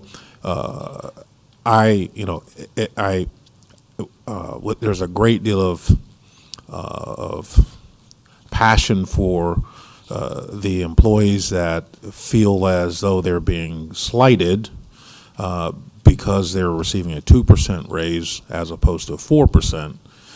But as Dr. Baker explained, and I want you to address this again because I think it's the salient point, is that because it's that way this year, that doesn't mean that they're losing out in out years.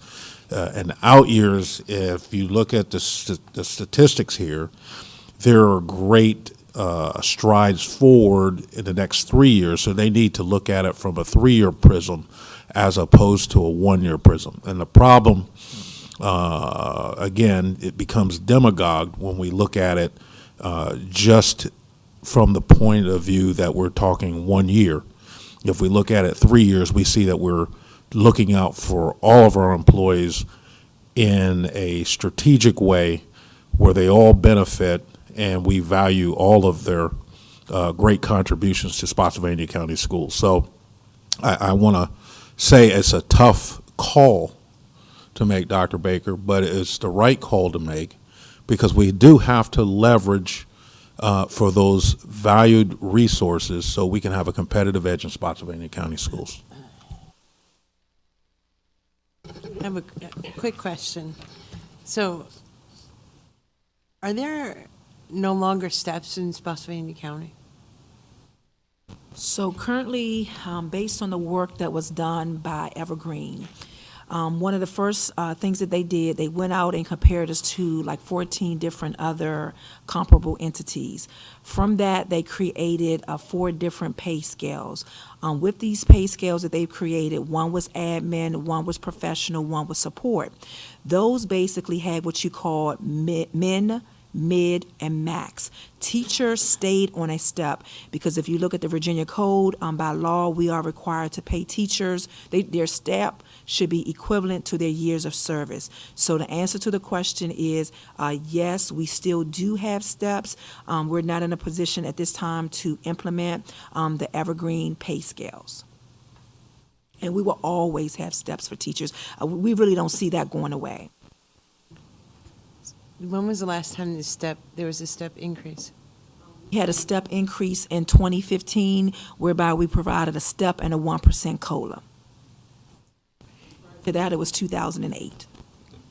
Can you explain to me so you said the $42,000 starting salary for teachers coming here, but what about teachers who are already here?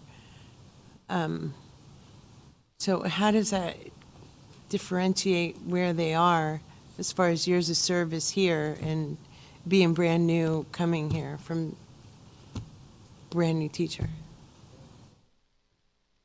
So when you look there, what I have in front of me is a pay scale for our teachers 10-month. And when you look at it, what will happen, let's just say if you had someone who currently this year is on a step 8, they will move, we would back it up, and they would be on a step 9, and they would get paid an increase, and that increase will be equivalent to 4%. So all of our teachers for FY19 would receive a 4% increase.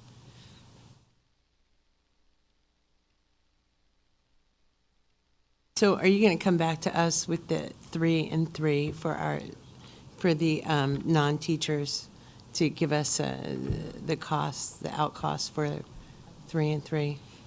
Just curious to see across the board. In consultation with Dr. Baker.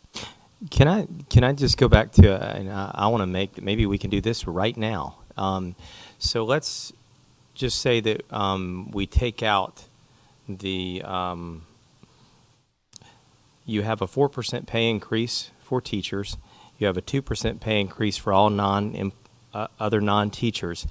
Just take out the bring to minimum and classification date parity, and if you add 2% on top of that, which just means 4% for all Spotsylvania County employees, is that or is that not very close to the total amount of the current compensation proposal? Yes, if you look at the price tag for a 2% across the board for all employees, that is 3.5 million. You multiply that times 2, that gives you 4%, so that would be 7 million. The proposal that's currently in Dr. Baker's budget is 6.8. So if you provide a 4% to all employees, the additional cost would be 200,000. So yes, Dr. Baker. And Ms. Gaines, again to Ms. Phelps and also Mr. Tweek's question, if we kept all that is currently recommended and we simply added 2% for just non-teachers, are you hearing me? Just non-teachers, what would that approximately add up to? I calculated that one about 30 minutes ago. So that one is 1.1 million. If you now want to take the 2% that you're already providing to your non-teachers, and if you want to bring them up to 4%, that's 1.1 additional. So that would be a scenario that you would add on top of our current budget proposal. So you'd add 1.1 million to the budget proposal, but you would not only keep what is in for teachers at 4%, but you would also still be implementing the recommendations that we are recommending through Evergreen that are the other two on this slide. Thank you. So based on your proposal, at this point, the amount over last year would go up by the 1.1% million? No, I think the question was, I think, how to give non-teacher employees a higher pay increase. What would be the cost to bring them all up to 4%? Right. Which, keep in mind, for non-teachers, depending on how they are individually impacted by the bring to minimum solution recommendation as well as the classification date parity, they would be on top of that for some of them. So you could have some employees that would make 4%, others that might make 8% more, 10% more, 12% more. It would all depend on where they are currently, where they're slated to be per that recommendation from the Evergreen study. Mm-hmm. So if I can add to that, Mr. Blaine, to go to a 4% for all non-teachers, the additional amount will be 1.1. Your current gap as it stands is 3.5. That will bring your gap to 4.6. That's what I understand. Okay, so in summary, based on the Evergreen study, which is what we commissioned them to study salaries and market levels, based on the recommendation that was updated in the meetings, on our 3-year proposed plan, at the end of year 1, just correct me if I'm wrong, at the end of year 1, all employees will be at minimum. That is correct. At the end of year, no employees would be making less than minimum after year 1. So this would be an immediate fix. After year 3, no employees would be below market level. Given that the market doesn't change. It doesn't bring all employees to market. Do we know certain groups that wouldn't be at market? I have to go back and look at the analysis, and we can do that, but I'm for certain that would not bring everyone up to that level. I mean, we have to also assume that the market would be changing and we're still playing catch up. But what I'm saying is there's a reason why these were suggested this way, to reflect market, not necessarily fairness. Can we go to the next slide, Ms. Gaines, which I believe, okay. And again, Ms. Gaines, with you and or your staff, if you could again just review the classification date parity that Ms. Gramp was referencing, and speak to what that hopes to accomplish per the recommendation over the 3-year period. Again, it was initially provided to us as an immediate 1-year solution, but over the 3 years, what would we hope would be accomplished through that? Okay, so when you look at slide 20, a couple things we want to mention in terms of a foundation. Evergreen first established new pay structures based on market data, which was based on their surveys. So now currently, if we have an employee who is making less than the minimum of the pay range proposed by Evergreen, what the Bring to Minimum solution does, it brings them up to the minimum market. Keep in mind, the Evergreen study is focused on duties and responsibilities of the job generally, not the person itself. So the pay range was established and it's based on survey and market data.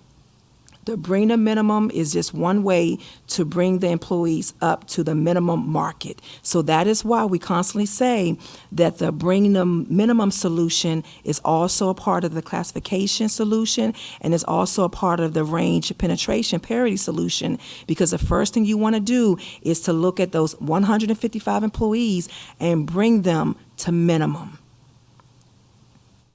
And we share with you the employee categories that made up the Bring to Minimum. We had no teachers who were in the Bring to Minimum. It was 155 individuals, such as your bus aides, your bus drivers, your ITAs, your food service workers, some of your maintenance workers.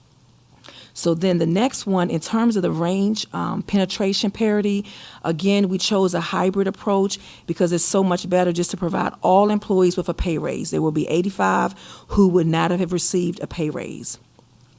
Again, when you look at the range penetration, what they're basically saying is that based on their pay structures that were created, if you are at minimum, you're basically at a 0% range. If you're at the top of the pay scale, you're at maximum, which means you're at 100%. If you're in the mid, you're at 50%. So all they really did for that particular solution was to take you based on your current structure. If you're at 50%, they will plot you on the new pay scale in the same range of 50%.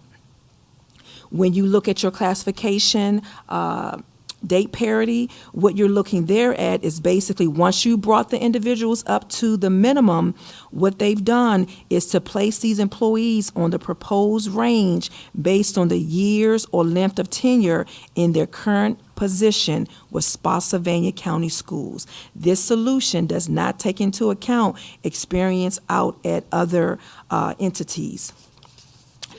We also want to mention that when you look at the classification, date parity is based on a 30-year career. So, for example, the minimum point is 0 years. When you look at your midpoint, that's 15 years. And when you look at your max point, you're looking at 30 years. So that's basically a summary of those 3 solutions.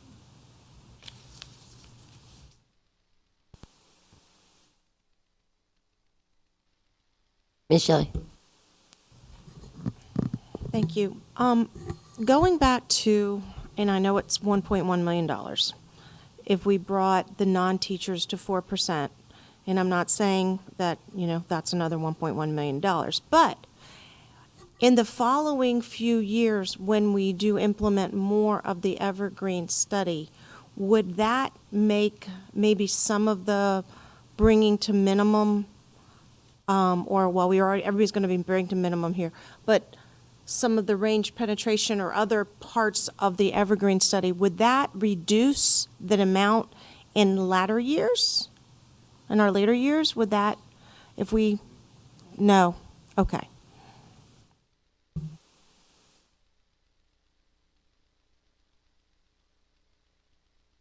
Anyone else?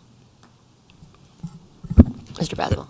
I even though I understand everyone's concern for parity across the board. I think the parity is across the board. It's just going to take 3 years in order to do it.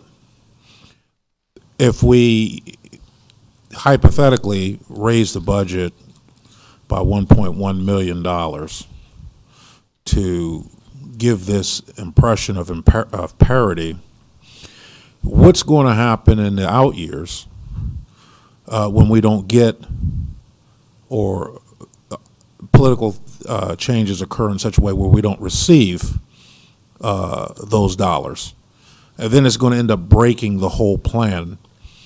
It was sort of like when we made a decision to sunset activity fees.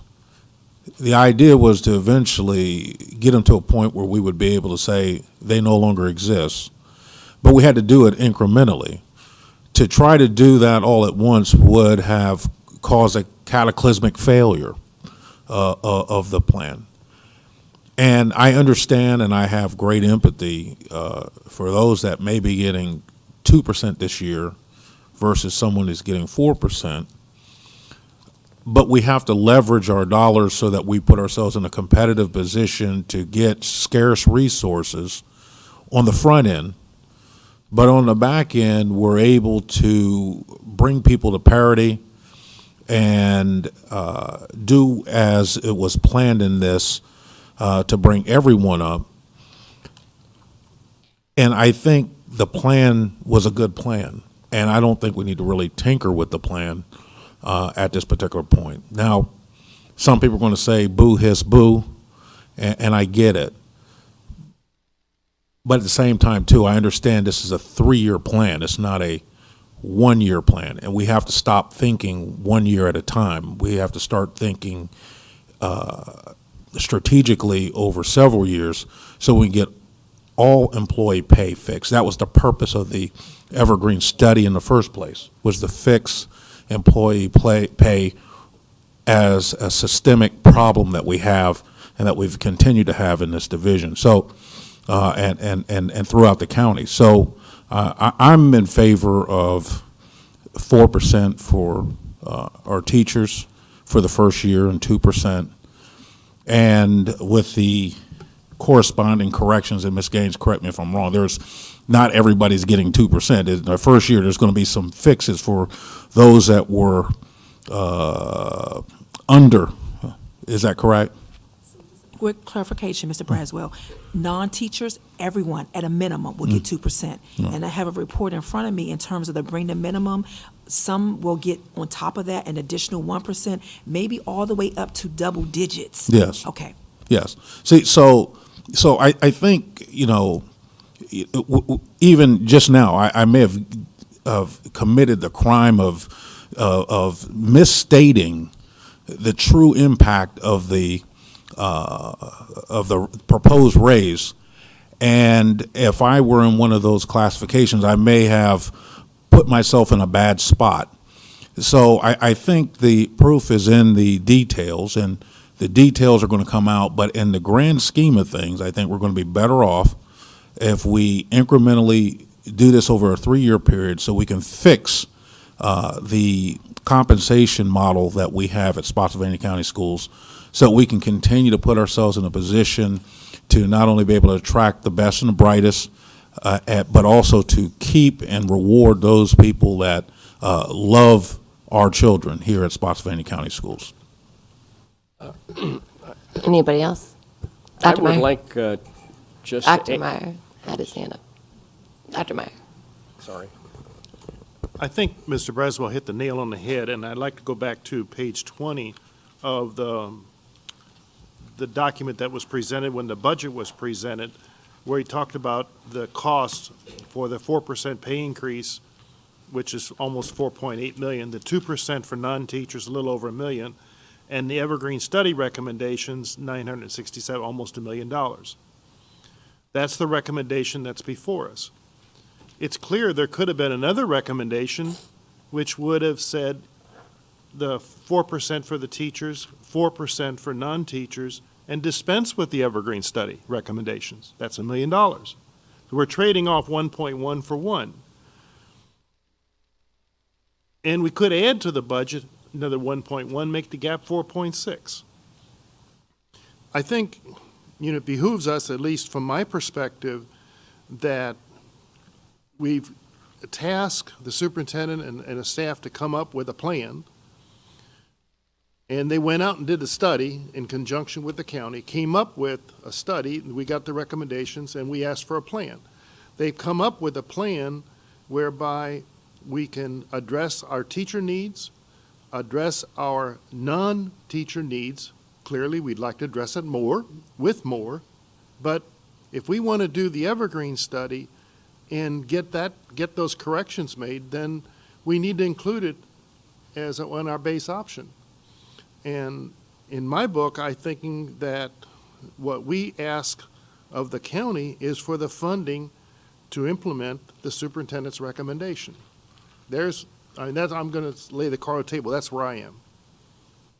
You know, clearly we could ask for more, but I think we're already asking for $3.5 million from the county with all the budget needs that we're presenting, with our human capital needs, et cetera, that we have a reasonable recommendation with a very reasonable budget that we then be in a position to present it to the county, and we're asking of them to help us with that $3.5 million.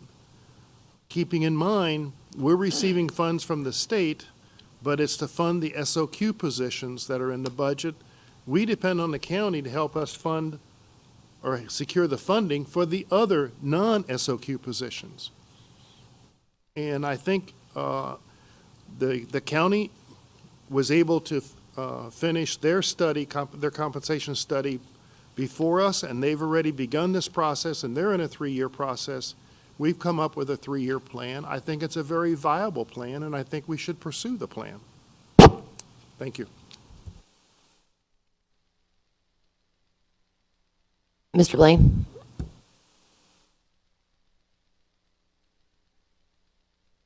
I'm very pleased with this discussion, I might say, and I'm concerned with the teaching salaries more than anything else right now, and the imperative that we always be attractive for young people coming into education to look at Spotsylvania.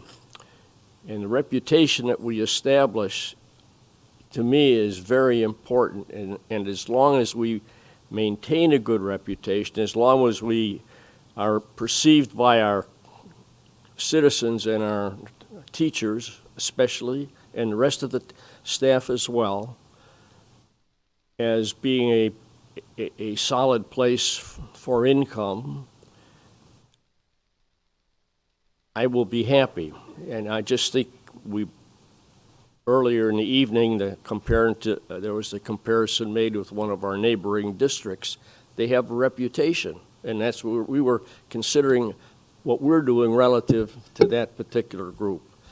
And as long as we maintain an adequate proposal, and I kind of like what I see here in the superintendent's proposal, I'm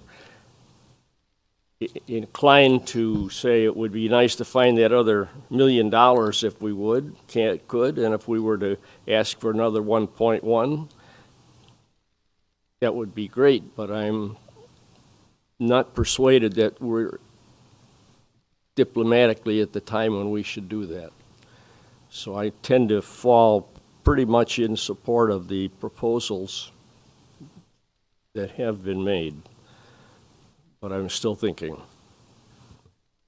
I know that the board needs to continue, and I'm sorry. I know you're going to continue. I'm inserting something here that I want to express to the board as you're finalizing your thoughts and coming to consensus. As I said earlier, I think it's makes you proud to be a part of an organization where the employees see themselves as colleagues regardless of where they serve or the extent to which they serve, at what level they serve. And I think that part of the challenge is that the study, while giving us recommendations for how to bring folks much closer to where they should be market, it's not inclusive of every single employee that works for us. The one thing that it has struck me as we are talking that I could certainly have my staff over time, and we are not only hopeful of local funding being able to help with whatever the gap is, but hopefully that at the state level they're going to be having serious conversations about how little the state is putting towards what they have identified over and over as a statewide crisis, understanding that the number one way to combat that crisis is through increasing compensation for teachers. Yet so far the funding that was proposed does not match the level of urgency that has been noted. One thing that we could, and this was not a thought that I had earlier, so I will just share with the board that we can do that throughout the budget season. But there are a number of individuals that stand in this proposal that are non-teachers to not only have a 2% pay increase, but have substantially more than a 4% pay increase over each of the next 3 years. What we could do is at least try to identify all non-teacher employees that do not fall in receiving a 4% or more pay increase and try to determine what the cost would be over 3 years to at least ensure that they received up to 4%, which would be a different number than saying all non-teachers receive a 4% pay increase. So in terms of how much it would be on top. So I just share that with the board as something that we could certainly investigate regardless of what your final decision is this evening. I would like to throw out some other numbers for just a minute. And in your presentation, Mr. Baker, Dr. Baker, you pointed out that the average pupil expenditure in Virginia is $11,700, something like that. And we actually spend on our children in Spotsylvania $10,700. That's a deficit of about 10%. If you look at income for just a minute, I'm just looking at this today, and it's ironic, I think, but the United States household income average is approximately $59,000 a year. Virginia's household income, $69,000. Spotsylvania, $78,000. We have the ability to do things, and it depends on our will to do them more than anything else, I think. And I think we need to consider that issue as we look at the problems that we're trying to solve and what's reasonable and how do we, as the lady from the VEA said, everybody who's involved in our schools is a teacher for practical purposes. They're functioning in providing an educational service to our 24,000 children. And that's what we're focused on, and we need to take the approach that's going to best solve their problem. Thank you.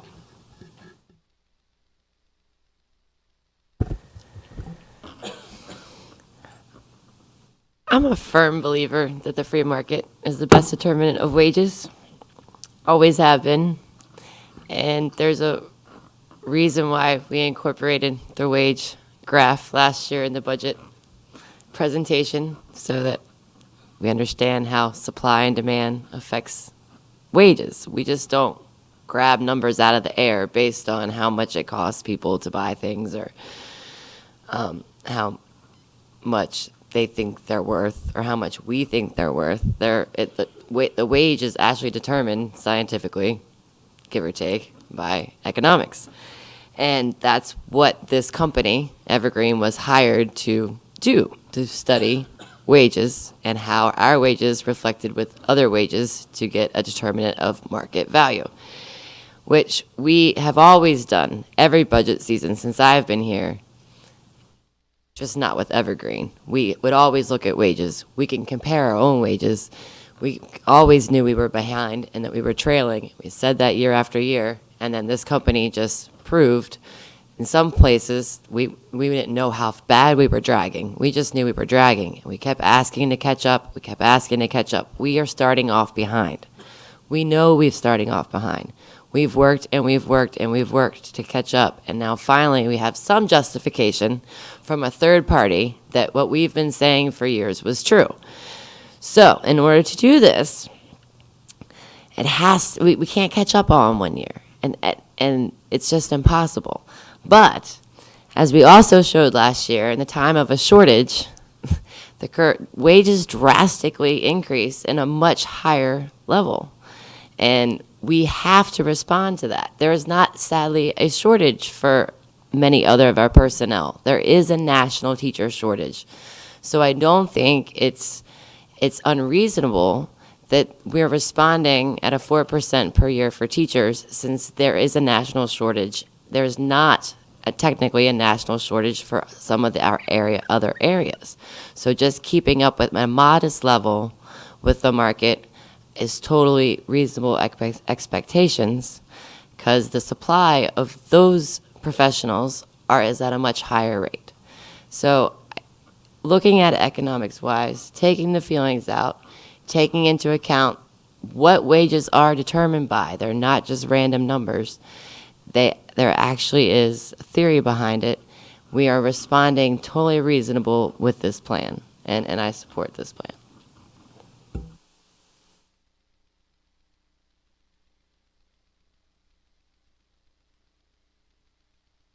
Anything else on these wages? Any directions further?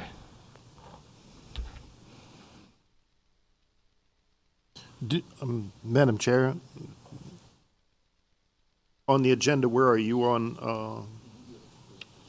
3.4, 3.04? Is that where we are? Well, we have one slide left, correct, LaShawn? On your budget from tonight? It just had the dates. I yeah, just wanted that's to it. mention. But So we yes, yeah. just wanted to make sure she wanted to show that. We are now complete with the slides. So I just kind of thought we were having discussion, but we can start another discussion if you'd like to start us off. Another discussion? No. I think, as I'm being redundant, but I am in support of the plan as Dr. Baker has presented, with the only exception of what we talked about earlier with the health care, that we would go with option 2. That would be the only change from what was incorporated or presented by the superintendent for us to approve. And I understand we're not in the approving mode for this evening. That will come up on February the 12th. But I know the staff needs to know, what are we envisioning, or what is our thinking, so that when they present to us, they know which numbers to present to us and how. So I think in summary, that's where I am. Thank you. Mr. Braswell. I would just like to ask staff to look into the impact of non-athletic activities in terms of the fees that are being paid by band members, the costs that they incur for uniforms and the such. I'd just like to see itemized the impact that those parents and those young people have placed on them to participate in the activities that they have a passion for, and possibly look into opportunities to mitigate it.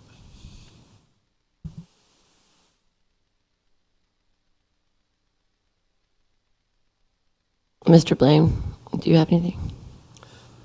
Yeah, I have two things. I'd like to thank Mrs. Gaines, number one, for being prepared to answer all of these questions. You've helped clarify some of my questions, and I appreciate that very much. I would like to thank your whole team, frankly, for all the work in getting us here.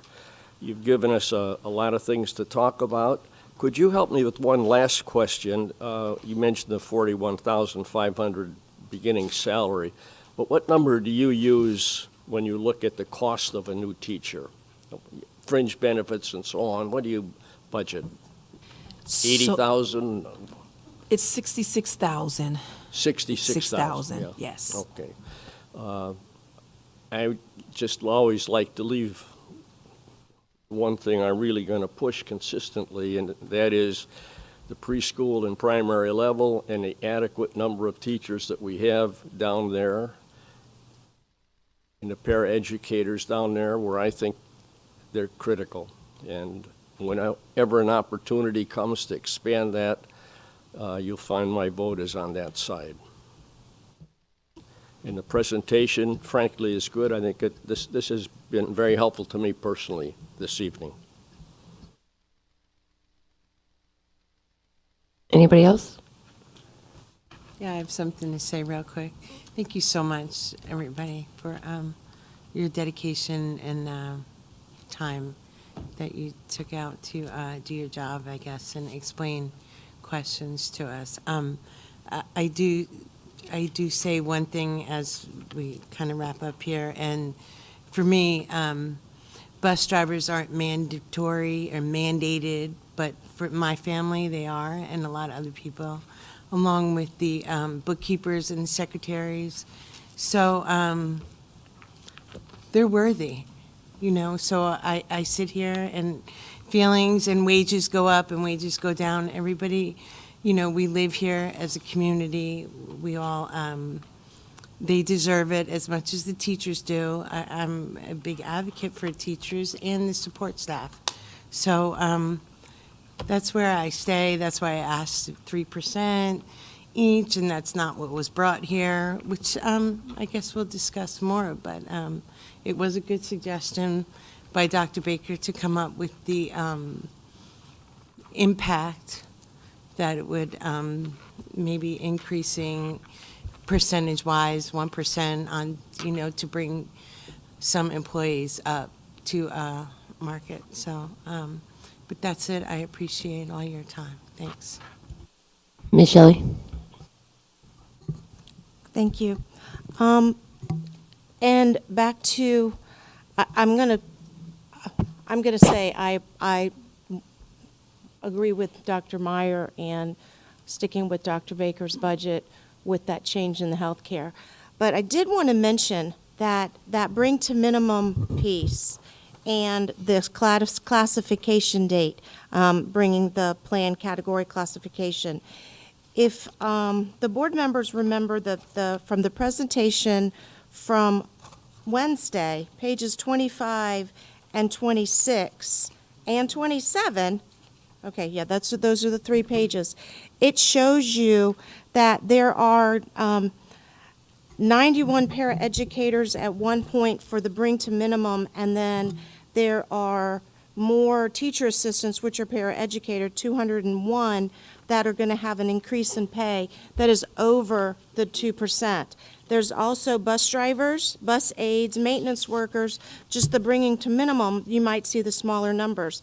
But then when you look at the increases by pay plan category classification dates on pages 26 and 27, that's where we had over 500 different employees. I think it was over 500 employees that will be receiving more than the 2%, and that includes our technical personnel, teacher assistant, driver pay, 163 will be receiving more than that 2% or close to, including the 2%. And then custodians, drivers, bus driver aides, and you can just see, it's about, I think that was about 500 employees, 595 to receive the over, and then on that, one of the slides we saw today, it was an average of 9%. So they will be getting the 2% and then some, as Dr. Baker had mentioned. So I just want to remind people that it might not be everybody, and that part I'm very, very sad about, but it is a large percentage of our employees. And as Ms. Grant mentioned, right now we are in a major teacher shortage, and we need to be competitive in that area.